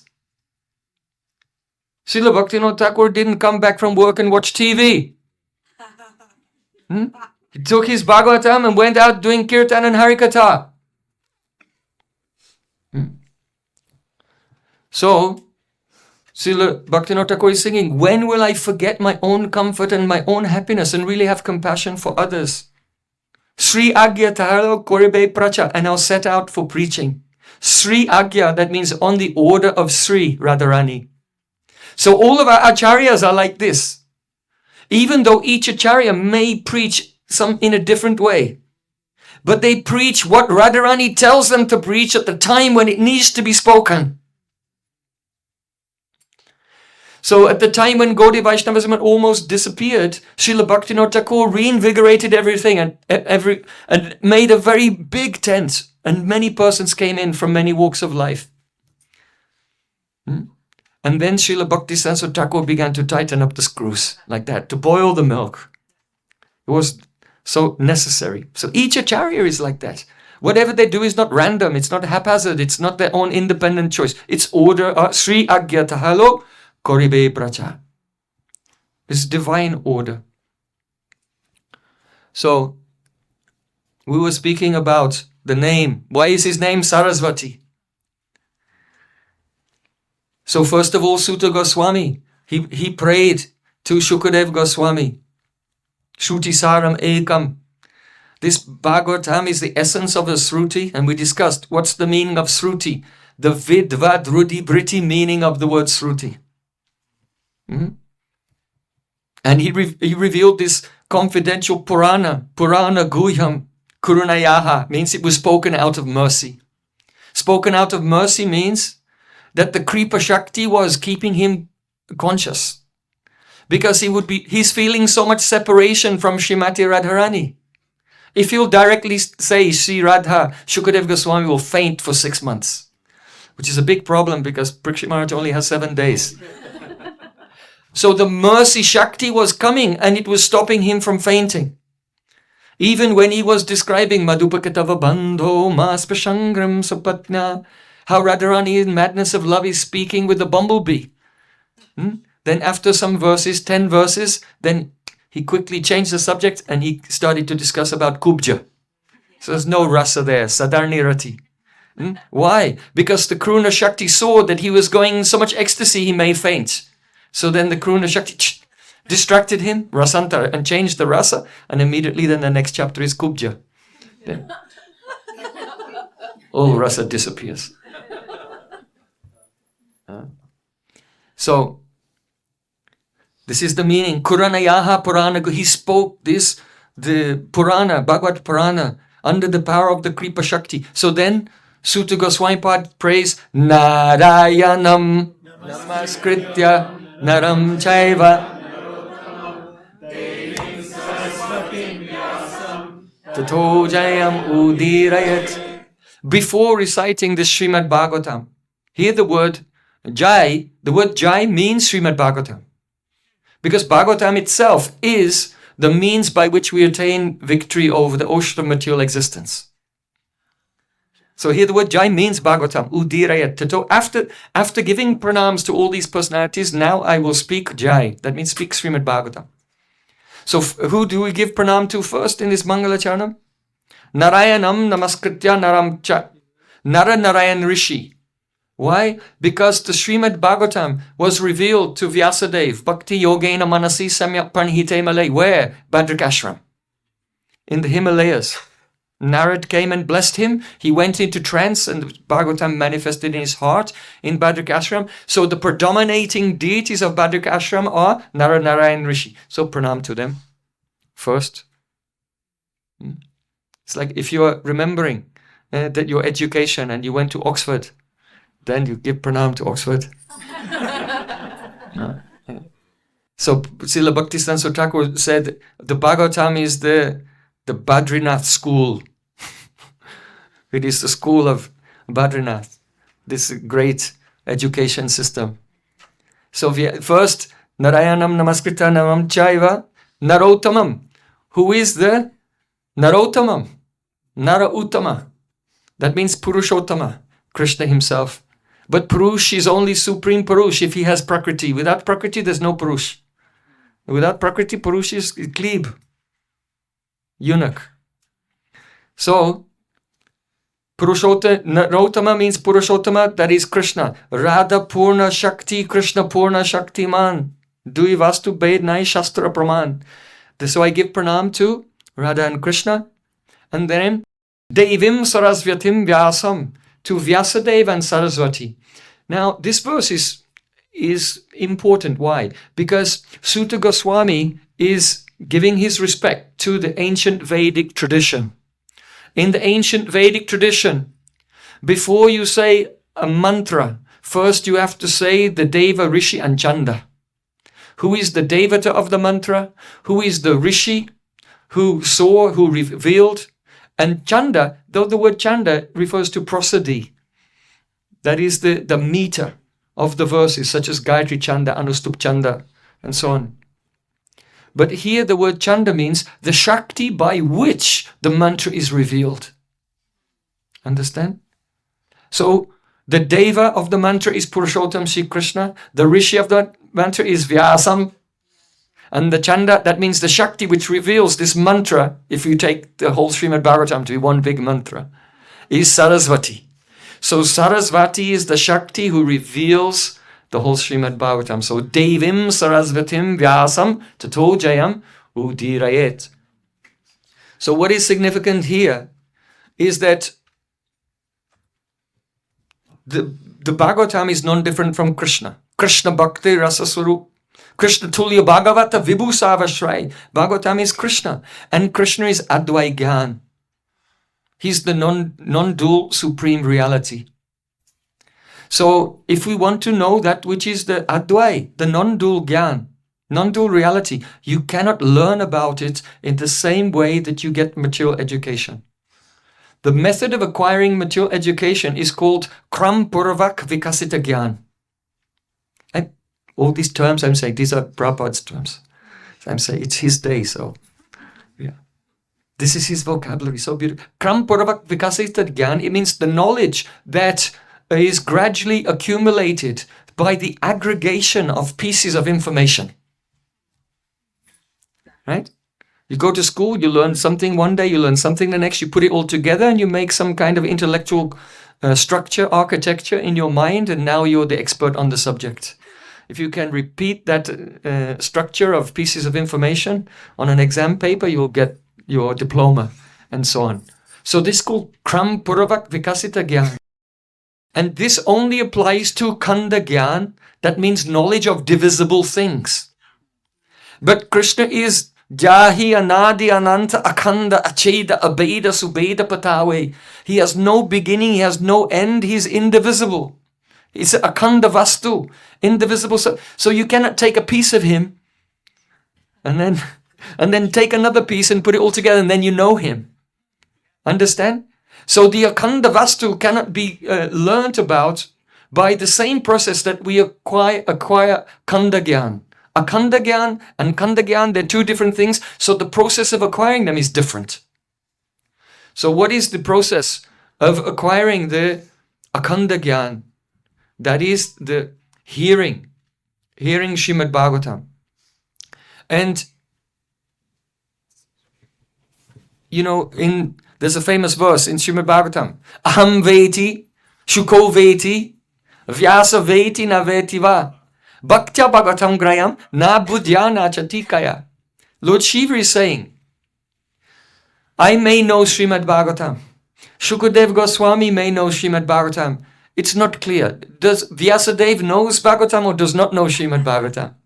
But one thing is true. Bhaktya Bhagavatam grayam na buddhya na chatikaya. Bhagavatam is only understood by bhakti. Na buddhya, not by intelligence, not by artificial intelligence. Now devotees are writing so many articles. They just ask Grok or something. And then they... No, na buddhya, not by material or artificial intelligence. Na chatikaya means, and not by reading the commentaries also. You cannot. Just now there was a launch in Vrindavan of a big school, Purana Tilakam, and scholars from all over the world came together to launch this project with over 100 commentaries of Srimad Bhagavatam, all searchable by artificial intelligence. And all the Pandits of Vrindavan were invited there to speak. Somehow, I don't know, I was also invited for some reason. And so when I went there, I thought, I just want to explain the concept of our Prabhupada Srila Bhaktisiddhānta Ṭhākura. And I said, this project is glorious, yes. So many commentaries and all translated into many, many languages and searchable and everything. But just don't forget this thing. Na buddhya na chatikaya. You cannot know by your intelligence and you cannot know by the tika. Then how can you know?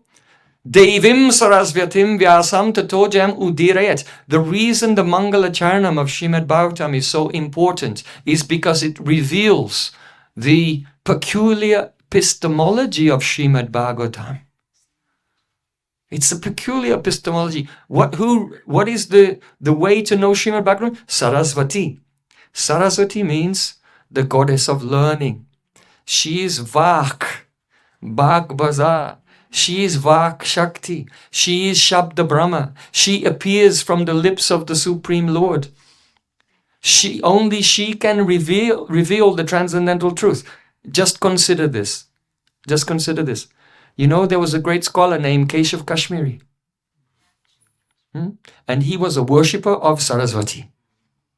And by worshipping Sarasvatī, for many years, Sarasvatī came to him and gave him a blessing. You can never be defeated in debate by any human being in the whole world. And so very confidently he set off and he went all over India and he became Digvijay. He was Digvijayi Pandit. He conquered everyone left and right. And finally he came to Navadvip Dham. And there in Navadvip, he had heard there was some scholar there named Nimai Pandit. And everyone was telling, look, you haven't conquered everyone until you meet Nimai Pandit. And so he was very eager to meet Nimai Pandit. So Nimai Pandit, he was just a young student. And he said, I only know the Shishu Vyakarana. I only know this grammar for children. You know, in Vedic, first you have to learn Vyakarana grammar. After that, then you study Alankar Shastra. And then you can study the Shiksha, Kalpa, and Nirukt, and all the Angas, the Vedangas, and so on.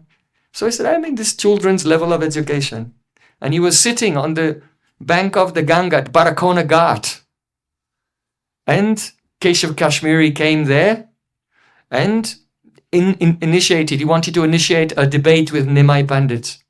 So Nimai Pandit was very gentle and humble. And he said, you speak first. You should say something. So then Keshav Kashmiri stood up and he began to glorify Ganga Devi. And he was spontaneously composing verses like the wind, one verse after another, in beautiful poetry, glorifying Ganga Devi. And then after 100 verses, then he paused. And then Nimai Pandit said, oh, you know, that verse that you said. And he recited one of the verses just after hearing it once.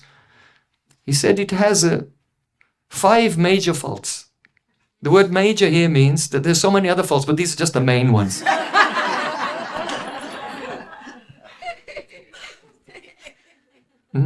He said you have so many faults like Puna Ukti Dosh, redundancy, and so on. And he pointed out all the faults. And then Keshav Kashmiri, it was his turn to reply. And Keshav Kashmiri said, nothing. He could not speak. It was the first time in his life he became speechless.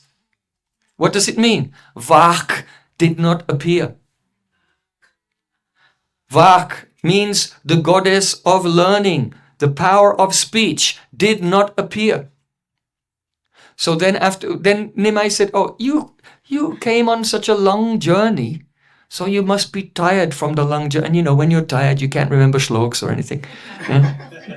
Right? So he said, you came from a long, so you're tired. No need to discuss more now. You can go and we can meet again tomorrow. So that's the nature Mahaprabhu. He's so kind that even though he completely defeated him, a spoonful of sugar makes the medicine go down. Right? He was so gentle and so affectionate to him that he didn't feel hurt by Mahaprabhu. Actually, he wasn't saddened by our Nimai Pandit. But he went home and he was heartbroken because he wasn't heartbroken about his own defeat. He was heartbroken. How is it that the words of my Ishta Devi, Sarasvatī, were proven wrong? She said, I cannot be defeated by any human being. And he was crying and praying. And he cried himself to sleep. And in his dream, Sarasvatī came and said to him, you are not defeated by any human being. You are defeated by Mahaprabhu. Here, this is where, don't think that he's only called Mahaprabhu after sannyas. His name Mahaprabhu came here in his Grihastha Lila. Sarasvatī made it appear in this world. Mahaprabhu, he is the great master of all, even of Brahma and Shiva and Vishnu and everyone. She said, he is my master. And I was ashamed, I was shy to appear before him. So that's why he couldn't speak, because she was shy to appear before her master. So this is so profound. Have you heard a verse of someone being shy to appear before the Lord? Yes. You know that? Maya. Yes. You see, Shuddha Sarasvati is not shy to appear before the Lord. In fact, when Krishna plays his flute and the Shabda comes out, he initiates Lord Brahma. Sarasvati gave him Gopal mantra, then Krishna gave him Kam Gayatri. Shuddha Sarasvati is a beloved associate of the Lord. She's not shy to appear before him. She always serves him. Maya is shy to appear before him. So in Srimad Bhagavatam there it's described. Vilajamanaya yasya statum ikshapatemuya vimohita vikatante mamadi iti durdiya. Those who are durdi, their consciousness is wicked. They have materialistic, corrupt consciousness. What do they say? Mamaham iti durdiya. They always speak. Vimohita vikatante. They are bewildered by Maya. And so when they speak, everything they speak about is mamaham, about I and mine. So there are so many learned pandits and they speak about dharma, artha, kama, moksha. But what is this? Dharma is about me. I will do dharma. Why? Because by this dharma I'll get artha. Artha is about me. Aham mameti. Kama is about me. And moksha is about me. It's not about anyone else and it's not about God, is it? Impersonal liberation. It's all about me. And that's why dharma prajita kaitavata paramone matsaranam satam. Dharma, artha, kama, moksha. These four objectives of life are all kicked out of Srimad Bhagavatam. And only one objective is left. Prema purushartha. So those who are speaking on all of these subjects, they may worship Sarasvati. They may worship the goddess of learning. Vilajamanaya yasya statam ikshaputemoya. That goddess of learning is she's shy to come in the presence of the Lord. Because she bewilders the people and engages them in talking about me and mine, I and mine. Dharma, artha, kama, moksha. These things, not prem. You see? So this Sarasvati is there. We should understand there are two Sarasvatis. You may have seen the iconography. If there's a painting of the Panchatattva, Gauranga Mahaprabhu is in the middle, on one side, Gadadhar Pandit on the other side, like this. So also you may have seen the iconography of Durga. In the middle is Durga, and on one side is Lakshmi, and the gold coins are coming out of her hand, right? And on the other side is Sarasvati with the veena. Right? So you've seen the iconography. Why is Durga in the middle? Because this Lakshmi is not transcendental Lakshmi. This is a Chanchal Lakshmi, a form of Maya. And those who are worshipping Lakshmi without Narayan, just to get money, this is Maya Devi giving. And those who are worshipping the goddess of fortune, but their aim and object is not bhakti, then this is Maya. This Sarasvati is Maya. And so Keshav Kashmiri was a great devotee. He was a recipient of the mercy of Maya Devi. That aspect called Sankirna Sarasvati, actually. And that's why when he came to show his learning in front of Chaitanya Mahaprabhu, Vilajamanaya yasya statum ikshapatemuna. She was shy and she was afraid to come in front of him. So, those persons who are not Andyabilasta Shunyam, their learning is coming from Maya Sarasvati, not from Shuddha Sarasvati. So Devim Sarasvatim Vyasam Tato Jayam Udirayat. Mangala Charnam of Vyasadev, then there's the Mangala Charnam of Sutta Goswami, and Sutta Goswami, he then describes how one day Parikshit Maharaj, he left everything. He came on the bank of the Ganga and Shukadev Goswami came there. And when Shukadev Goswami sat down and he was asked to speak, then Shukadev Goswami gives Mangala Charnam also. You know that Mangala Charnam? This is the third set of Mangala Charnam in Srimad Bhagavatam. Before Shukadev Goswami speaks, he says, Prachodita yena pura sarasvati. Vitanrita jasya satim smritim riti swalakshana pradurabut kilasyata Same rishinam rishabha prasidatam. Same rishinam rishabha prasidatam. May that best of all the rishis be pleased with me. Who is that? Krishna. May Krishna be pleased with me. Which Krishna? That Krishna, prachodita yena pura Sarasvatī, who in the beginning of the universe, he inspired Sarasvatī, the transcendental Shuddha Sarasvatī, goddess of learning, to manifest in the heart and from the mouth of Lord Brahma. And then he manifested the Vedas and he created the universe. So in your Gayatri mantra, prachodayat here. Prachodita yena pura Sarasvatī vitanvata jasya satim smritim ridi. She awakened transcendental knowledge and in the heart of Brahma, and then Brahma, he manifested the four Vedas, he manifested the universe. So Shukadeva Goswami says, Swalakshana. Swalakshana means that the aim and object of Sarasvatī is only bhakti to Krishna.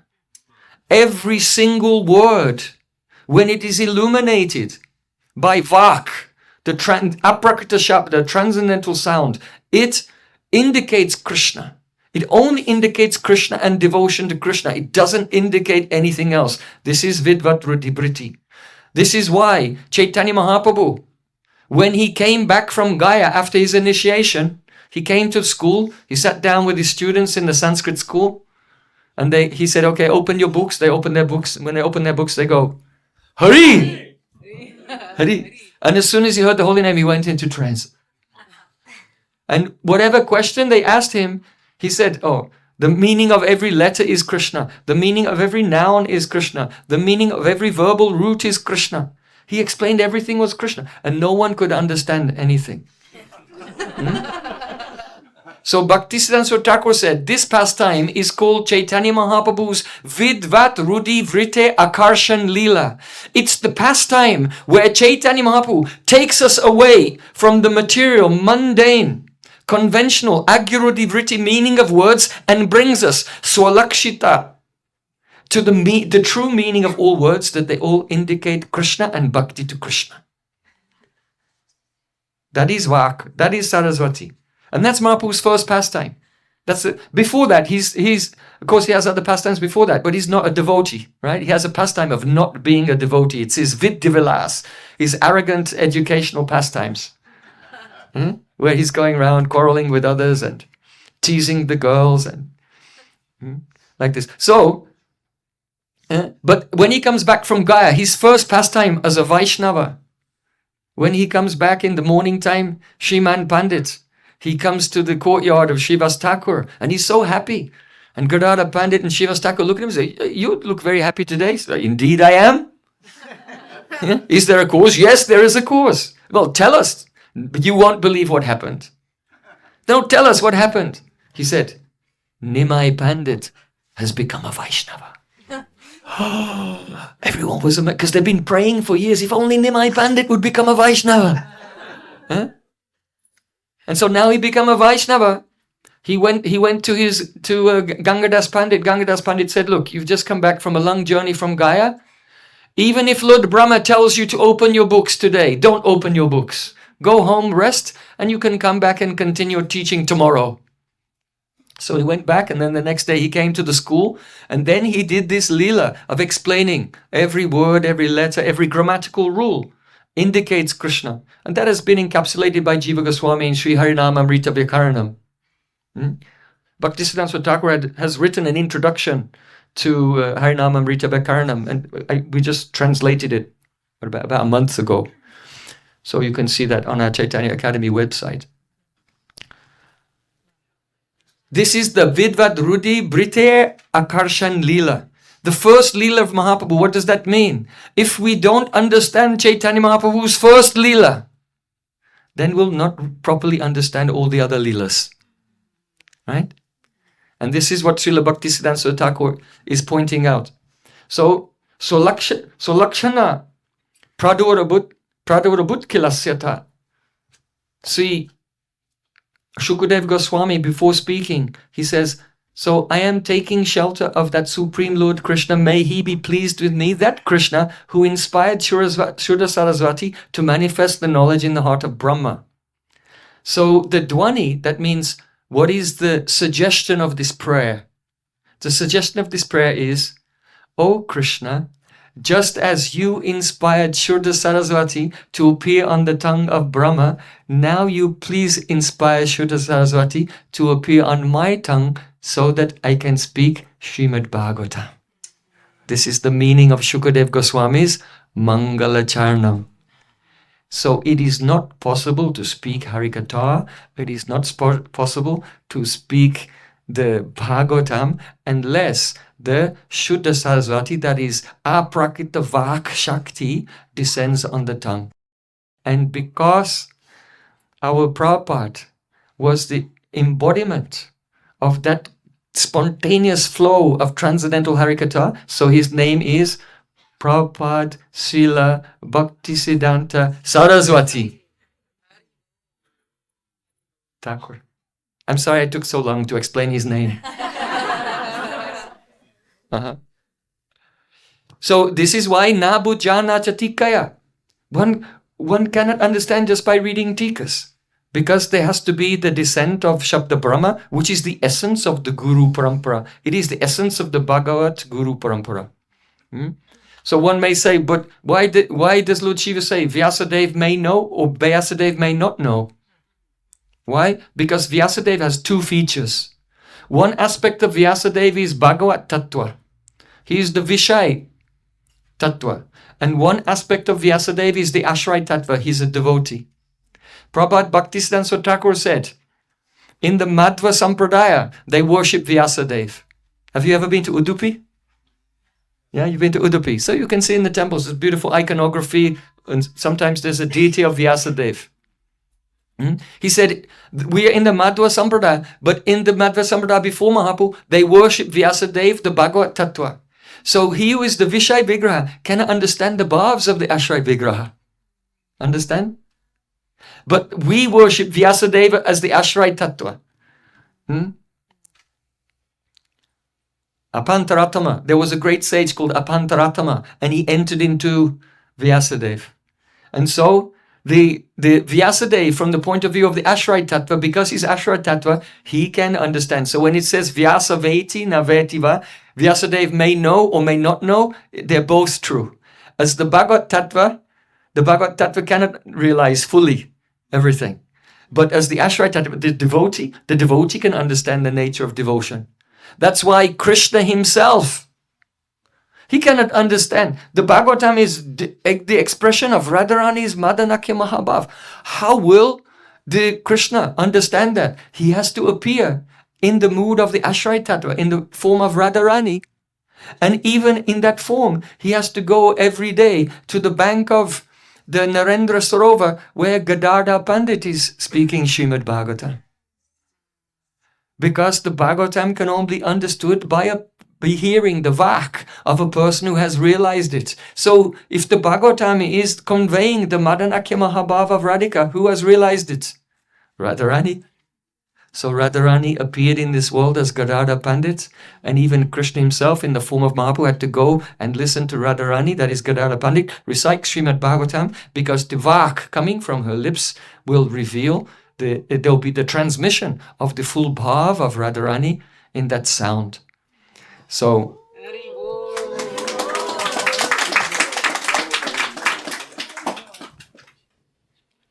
just one last thing I want to say. Is it okay? Can I say something? One last thing I want to say.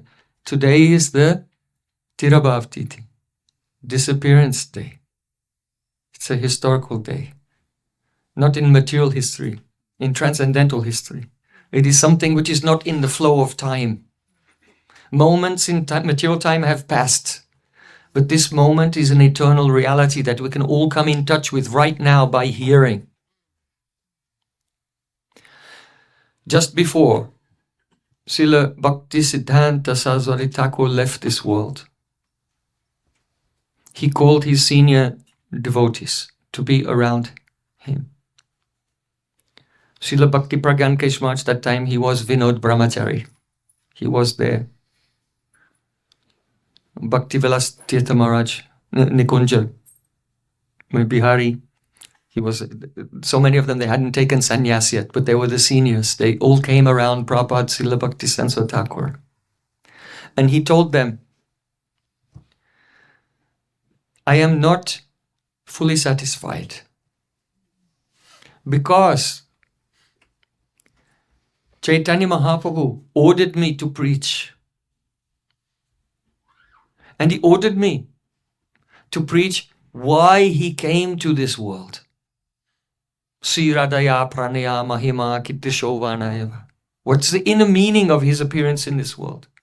He ordered me to preach about the glories of Sringarasa, especially Vipralambarasa, the glories of prem in separation, and the bhav of Brajagopis. But I had to spend so much time cutting jungles. Because where there are the jungles, thick jungles of Mayavad, the jungles of the Apasampradayas, Al Bal Karta Bhajanera Dharaveshasai, all the 13 Apasampradayas, Sahaja Sakibeti, Smarta Jat Gosai, Atid Bari Chudadari, Goranga Nagari, Totakari A Terasanganari Chori. Don't associate with these 13 types of Apasampradayas. Bhakti Pragyan Keshmar said these 13 had become 13 times 13 and times 13. They had proliferated into so many. So Bhaktisiddhānta Ṭhākura said, I had to spend so much time cutting the jungles that I could not dedicate so much time to these subjects. So now I am telling all of you, come together under the shelter of the Ashrayi Tattva. That means Shri Guru and Srimati Radharani. Adananastrinam dantar idam yache puna puna Srimad Rupa Padambojo Dulisham Janma Janmani. This is our life and soul. Taking the straw between our teeth, we fall on the ground and we beg again and again, crying, O Rupa Goswami Pad, please accept me birth after birth as just dust at your lotus feet. So, Param Srila Bhakti Pragyan Keshamaraj, he told my Gurudev, he said, then Srila Bhaktisiddhānta Thakur's face became red, as if he were about to explode. And he said, Yasya kadapi vasananchalah kelanutta dhanyati dhanya pavanena kritatamani yogendra durgama gati madhusudanopi tasya namostu brishobhanu bhuvodishepi. He said, I bow down in the direction, only in the general direction, from very far away, I bow down in the direction of the daughter of Brishobhanu Maharaj. Yasya kadapi vasananchalah kelan utta. When the breeze is blowing, the dear Samir, gentle breeze of Vrindavan, and it touches the edge of her anchal, her veil, and it lifts up the edge of her veil. And touching her veil, it becomes impregnated with the sweet fragrance of her vigraha. And then it travels across the water, across the lake, Radhakund.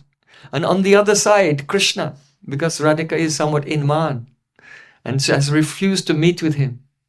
Krishna is far away and feeling so much separation from Radharani. And then suddenly the breeze brings to his nostrils her fragrance from far away. And then Krishna folds his hands and gives pranam to that breeze. Dhanyati dhanya pavanena kritatamani. Oh breeze, you have made my life successful. How fortunate I am to catch only the fragrance of the anchal of Srimati Radhika from far away. This is prem. This is the nature of love. He said, I wanted to speak on these things. How much a nectar is here. Bhaktisiddhānta Sarasvatī Thakur, he was so absorbed all the time. But he was very careful. He was absorbed in Brajarasa. He's the incarnation of Nayana Mani Manjari. He was always absorbed in that rasa. And he wants so much to give that rasa to everyone. But it's such a valuable treasure. It cannot be thrown. It cannot be force-fed on a person who's not ready. Just as eating food is good, but you cannot give solid food to a newborn baby. They will die. So Srila Prabhupada had to disambiguate the meaning of the Shastra, to remove all the misunderstandings, to create the way in which this nectar could be given. So Prabhupada would generally hide that. But from time to time, once he was in Radhakund, and he said, those who have been chanting 1 lakh Harinam for 15 years or more, they should hear about the Nitya Lila, Astakali Lila of Radha and Krishna. Don't always be stuck in anartha nivritti, trying to push away the negative things. Neti, not this, not this. Because you may end up, just by being negative all the time, you may end up in Advaitavad, in impersonalism. But there comes a time when we have to strive for artha pravritti, to attain those things which are truly valuable.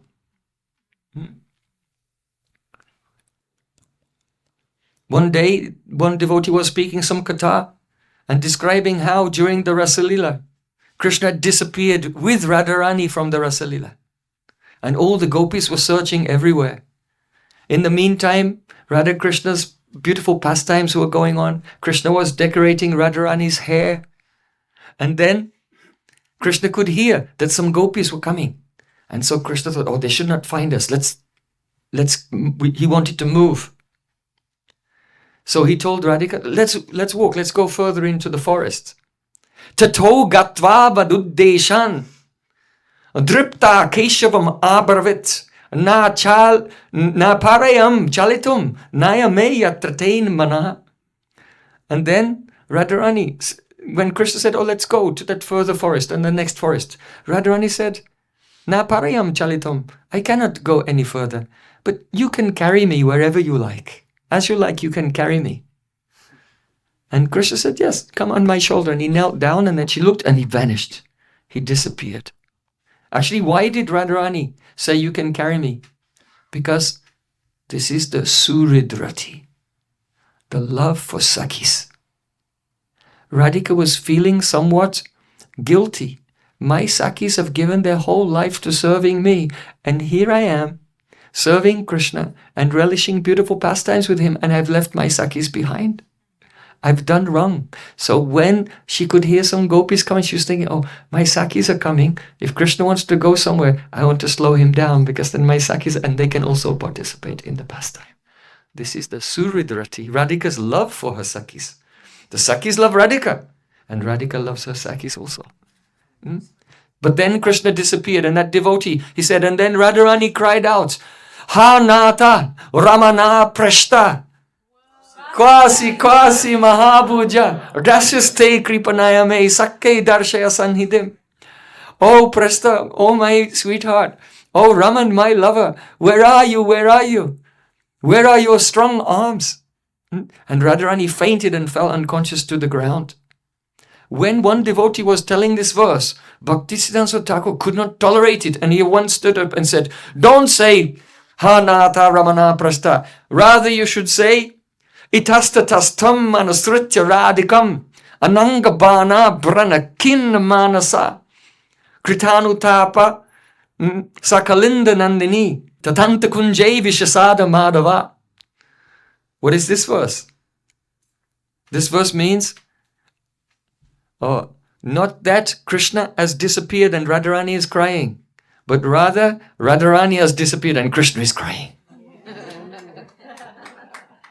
Itasta tastam anasritya radikam. Radharani, in Man, she left the Rasalila, and Krishna was going from kunj to kunj to kunj, searching for her everywhere.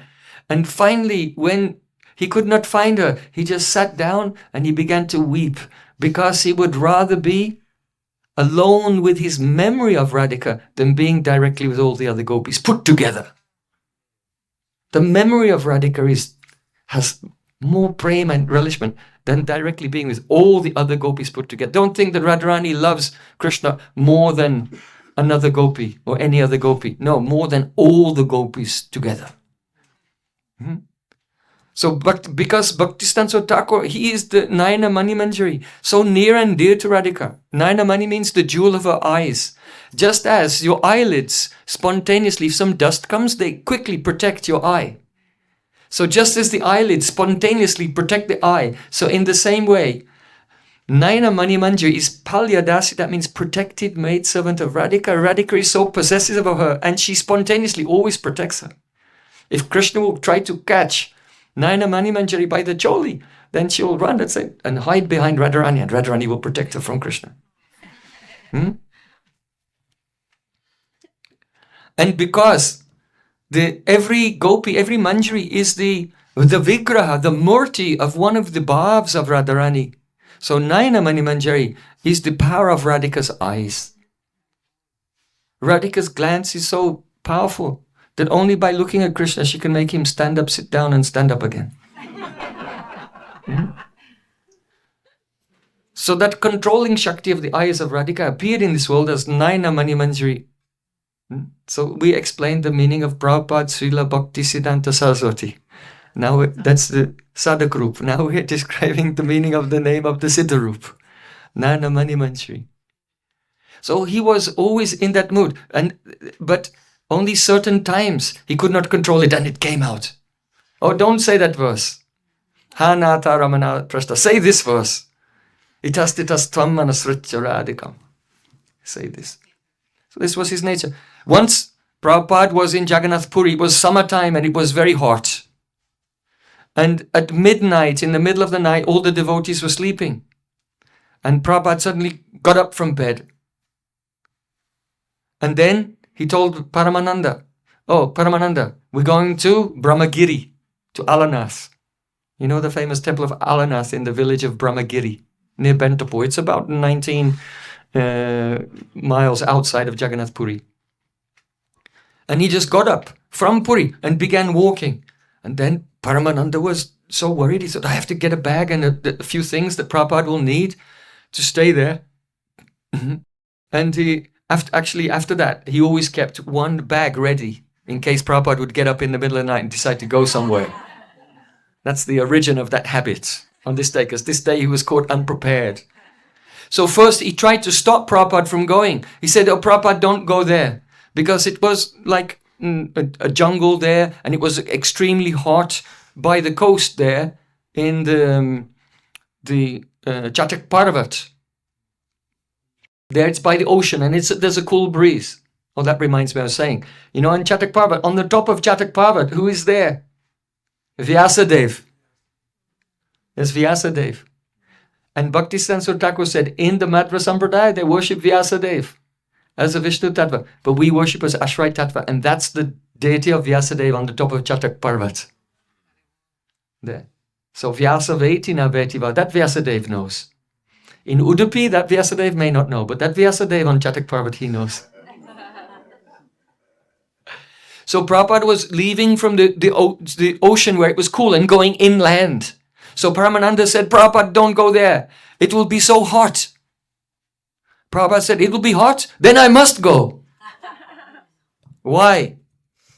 Spontaneously, Prabhupada said, "Stitva bahir vyajana yantra nibada dori parna vikarshana vasan mridu vijayani uttunga keli kalitashramu bind jalam alopayami manitaismitam aharani." Spontaneously, Prabhupada, it just came from his heart, this verse of the Sankalpa Kalpadruma of Śrīla Vishnu Ṭhākura. See, Prabhupada, he was realizing that place as the place of the Rasalila. By Chandra Sarovar, just nearby, there's a place called Paitagan. And there's a four-armed deity of Chaturbuj deity of Krishna. Because there, Krishna was doing Rasalila and he hid, and the gopis were looking for him, and so he manifested four arms. And they said, "Oh, Lord Narayan," and they gave pranam. "Please bless us that we can find the son of Nanda Maharaj," and they continued on their way. But then Radharani was coming. And as Radharani, before she even got there, just the breeze carried her fragrance. And when Krishna was touched by the fragrance of Radhika, then two arms disappeared. He was trying to hold for, but he couldn't. He couldn't show his vaibhav, his opulence in the presence of her prem, because her prem completely controls him. And he becomes Gopinath, Yashodananda, Nandananda. He becomes in his complete Naravat bhav as a cowherd boy. And so 2 arms this way. So Mahaprabhu, when Jagannath, the darshan is not available. When there's a Snan Yatra, then for 2 weeks before Rath Yatra, there's no darshan available of Lord Jagannath. At that time, Mahaprabhu used to go there to the Alanath temple to have darshan of the 4-armed form, the Murti of Alanath. So Prabhupada Bhaktisiddhānta Ṭhākura said, this place is Paitagan. It's the place of the Rasa Lila. And Mahaprabhu used to come here. Why? Because this is not 4-armed Narayan. It's Krishna cheating the gopis. And so when Mahaprabhu, in the mood of Radharani, would come here, then his 2 arms would disappear and he became Dvibhuja Murlidhara. So Srila Bhaktisiddhānta Ṭhākura, he saw that place as the place of the Rasa Lila, the Govardhan Rasa Lila. So when he was getting up to go, and Paramananda said, don't go, it will be very hot there. Prabhupada said, then I must go. Why? Stitva bahir stitva vajana yantra nibada dori means he was thinking, if it's hot there, then Radha and Krishna are hot. And if Radha and Krishna are hot, then I'll have to go there and fan them. So in this verse of Sankalpa Kalpadruma of Srila Vishnu Thakur, Vishnu Thakur is praying, oh, when will that day come? When Radha and Krishna enter into a beautiful Kunja Bhavan, a cottage in the forest. And in that Kunja Bhavan, there's a fan, there's a roof fan with a rope that goes outside. And then the outside, the rope hangs down, but it's in a place where you can't see inside. Because sometimes, let's say Subal will pull the fan, so you can't have a saka in a place where you can look into the kunj. So the person who's pulling the fan is like domestic servant. And they're not allowed to look inside. So but he's saying, when will that day come? When I'll be sitting outside the kunj and I'll take the rope and I'll be just pulling the rope. And inside I can hear Uttunga Keli Kalitas from a Bindu Jalam. Radharani's beautiful pastimes are taking place. And from their sattvic bhavs, Radha and Krishna are covered with drops of perspiration. And I'm pulling the fan like this and I'm evaporating their perspiration with the fan. And even though I cannot see them, alopayami manitai smita maharani. Oh, Radhika and Krishna's loving pastimes, so beautiful. I can hear the sounds of Radhika's voice like a cuckoo bird, so sweet. And I'll sit there with a big smile on my face, smita maharani, and just pull the rope and listen to the sweet sound of the cuckoo bird of Radhika's voice as she plays with Krishna. So this is the inner bhav of Prabhupada Bhaktisiddhānta Ṭhākura. Prabhupada, don't go there, it's hot. He never thought, oh, it'll be hot, I'll stay here, it's AC here. It's more cool by the beach. No, it's hot there. All he thought is, then my Radha and Krishna will be hot. Then I'll immediately have to go and start pulling that rope and serve them. So his service spirit to Radha and Krishna, his heart is completely immersed in that, like a rasagula's sinking in the sweet syrup. Day and night, and sometimes some situation would touch him and that rust would come out. But mainly he would keep that hidden from unqualified persons. He would keep that hidden from unqualified persons. And so this is why in the last moment of his life, Gurudev was saying, he heard from Param Gurudev who was there in the room with him. He said his face became red. I wanted to tell about Vipalamba Rasa, I wanted to tell about Gopi's Bhav, I wanted to tell about why Mahaprabhu came to this world to realize the prema of Radhika. And then he went into trance and said, Yasya Kadapi Vasananja, how Krishna feels himself, that his whole life is successful, only smelling the fragrance of Radhika's anchal from far away. And then Prabhupada quoted another verse from the Prema Pura Bidha Stotram of Srila Raghunath Das Goswami. He said, Smara Vilasita Talpe Jalpalilam analpam kramakrita parihinam bibrati tena sardam mita eva pariramba ramba vritaika varshma shanamapi mamaradhe netramanandayatvam. Prabhupada said, I wanted to tell this. The meaning is this. Smara vilasita talpe. In a beautiful kunj, there's a bed of flowers. And the Smara Vilas, amorous pastimes of Radha Krishna are taking place there. As they're playing together, Jalpalilam analpam, there is a great profusion of Jalpalila. That means Radharani is talking. Talking. Uh-huh. Kramakrita parihinam. But what she says has no kram, it has no sequence. She says one sentence, then she says another totally unrelated thing. And then she says another totally unrelated thing. And then another totally unrelated thing. And Krishna's just... Mito eva pariramba bramba vritaika. And at that time, the two embrace each other so deeply. It is as if they have become one. And Raghunath Das Goswami saying, when will I be there as Rati Manjari and peep inside and see Radha and Krishna embrace so deeply as if they have become one? That is Radha Vinod Bihari. When Radhika's golden complexion is of such profusion that Krishna himself also becomes golden. That is the origin of the Gaura Lila. So, Kramakrita Parihi. Why are Radhika's words, each sentence, all disconnected, having no context? Is this very profound Siddhanta. This Siddhanta is that, you know that Radha Krishna's pastimes are taking place in the spiritual world. But they're also taking place in Vrindavan in some universe right now. And going from universe to... And they're also taking place in our Vrindavan right now. But aprakrat, unseen.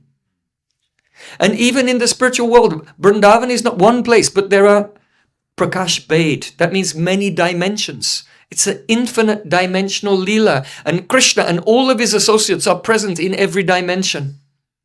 But even though Krishna and all of his associates are present in every single dimension, every prakash bhed, but in each dimension, they only know I am here. Otherwise, it would not be human-like pastimes. Yeah? Mother Yashoda is thinking, Krishna is my child. I have to feed him. But if Mother Yashoda was aware, she's in thousands and thousands of universes at the same time, then how could the pastime couldn't go on? It would not be human-like pastimes. So there's such a thing called Prakash Bhed, Abhiman Bhed. Prakash Bhed means each dimension of Leela is one individual dimension. And Abhiman means the sense of self or the sense of identity. Abhiman Bhed, each associate of Krishna thinks I am only here. He's also in another place, but that Prakash, that Abhiman thinks I am only here. You understand? So this is called Prakash Bhed, Abhiman Bhed. So one of the symptoms of Madanakya Mahabhav, and this is only in Madanakya Mahabhav, and it's only in Radhika, it's not in anyone else. What is that? Yad Vilasa Virajante Nityalila Sahasrada. Thousands of Leelas appear. In other words, the walls between the Prakashis are broken only by Madanakya Mahabhav. And Radharani being in one place, in one Prakash, begins to have the experiences of meeting and separation in so many different ways from all the other Prakashas. And her emotions of each place begin to come out from her mouth. So that is called Jalpalilam Analpam Kramakrita Parihina Bibrate Tena Sardam. And Krishna doesn't have Madanakya Mahabhav, so he's just wondering what's going on. This is why he has to appear as Chaitanya Mahaprabhu. So Bhaktisiddhānta Ṭhākura, just before leaving this world, he was quoting these verses and saying, I wanted to explain this. So now all of you come together under the shelter of Guru and Radhika and preach this mission and make becoming the dust on the lotus feet of Rupa Goswami, Rupa Manjari, the only aim and object of your life. And then on this very day, our Prabhupada Bhaktisiddhānta Ṭhākura, in the form of Nayana Mani Manjari, entered into the Nitya Seva of Radha and Krishna. Again, on this day. That time, Bhaktivilas Tirtha Maharaj wanted to take Prabhupada's Vigraha to Karatala in Calcutta and do cremation there. And there was a big quarrel. And Vinod Brahmachari said no. And he arranged a train and he took Srila Prabhupada back to Mayapur. He said Prabhupada is in Samadhi, he's doing bhajan, and he'll remain in Mayapur. Why? That is the place where he had the pastime of becoming Siddha. Where he did his Shatakoti Nam Yagya, 3 lakhs Harinam every day from 1905 to 1915, 10 years. So he had his pastime of becoming Siddha there. And so that place is very dear to a Vaishnava. Just like our Gurudev had his pastime of becoming Siddha at Govardhan in one broken house just close to Manasiganga. And so before he passed away, he bought that land, constructed a mat, and he was going to be in Samadhi there. But his Leela was that he left from Puri, and so then they took him to Navadvip, to Keshaji Gauriya Mat in Navadvip, and he was put in Samadhi there. And the Pushpa Samadhi was made in the place where he actually wanted his Samadhi, which is his Siddhastali. However, you should know that that place in Navadvip is Koladvip, and Koladvip is Giraj Govardhan.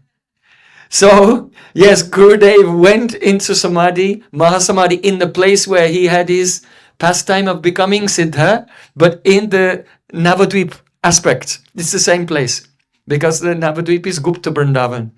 So, even though it was there, and the Pushpa Samadhi was there, these are the same place. So, that's the desire.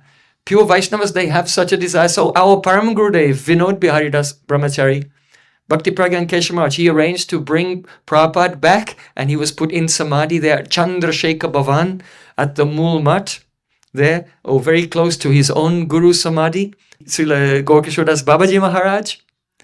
And so this was the final service that our Srila Bhakti Pragyan Keshav Maharaj rendered directly to the Sri Vigraha of Prabhupada when he entered the Nitya Leela on this very special day.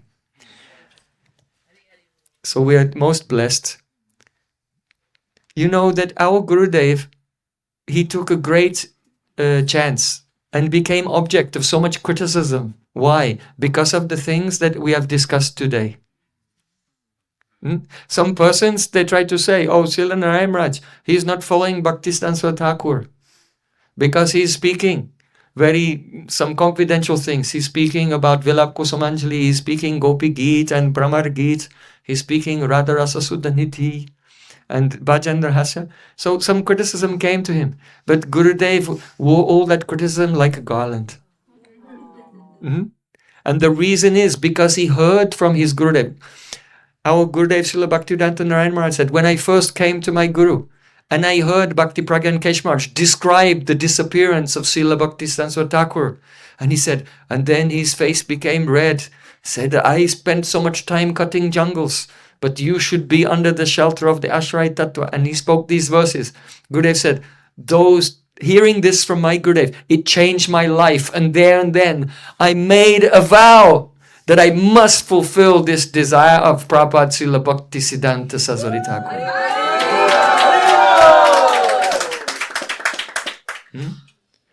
And to all of you, many of you, became the witnesses of that Leela, of the Mano Bhishta Seva, serving the innermost heart's desire of Srila Bhaktisiddhānta Ṭhākura. Some person criticized, but the criticism is unfounded. So let me just say that, you know what preaching is like in Bengal. If some sannyasis and brahmacharis, they go with a Sankirtan party and they go out into a village and put up a pandal, thousands of people will come. Farmers and just regular people, many persons not educated, and then you have to give a katha. Well, obviously, of course, you can't explain the inner meaning of Mahaprabhu's appearance and the confidential pastimes of Radha and Krishna to a crowd of thousands of people who are just coming from their homes, just interested to find out what's going on. Who are these sadhus? Of course not. You can't do that. So when Prabhupada Bhaktisiddhānta Ṭhākura said, don't speak the elevated things in unqualified persons, well, this is the example. It should not be done. And of course, we do outreach preaching. We go to festivals and yoga studios and colleges, and we speak very basic Tattva Siddhanta of the Bhagavad Gita and so on. Absolutely. But if devotees there are devotees in this room who have been chanting Harinam for 10 years, 20 years, 30 years, 40 years. Anyone come to 50 years yet? Some of you, 50 years. Right, yeah, exactly. So that's not the same. It's not the same thing.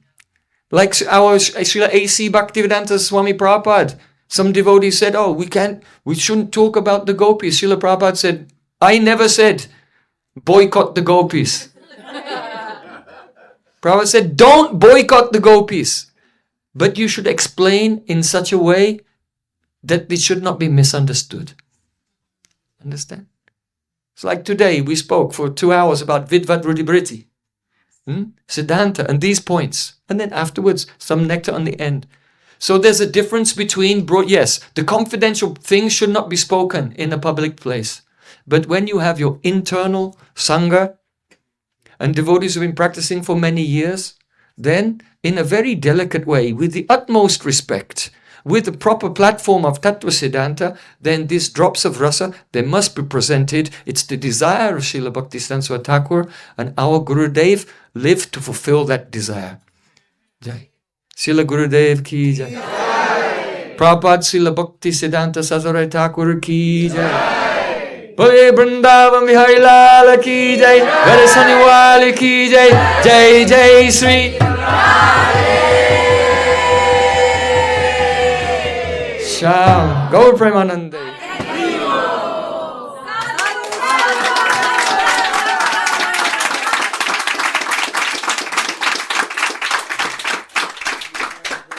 In Bhakti Sandarbha, Jiva Goswami also says there are degrees of rahasyata also.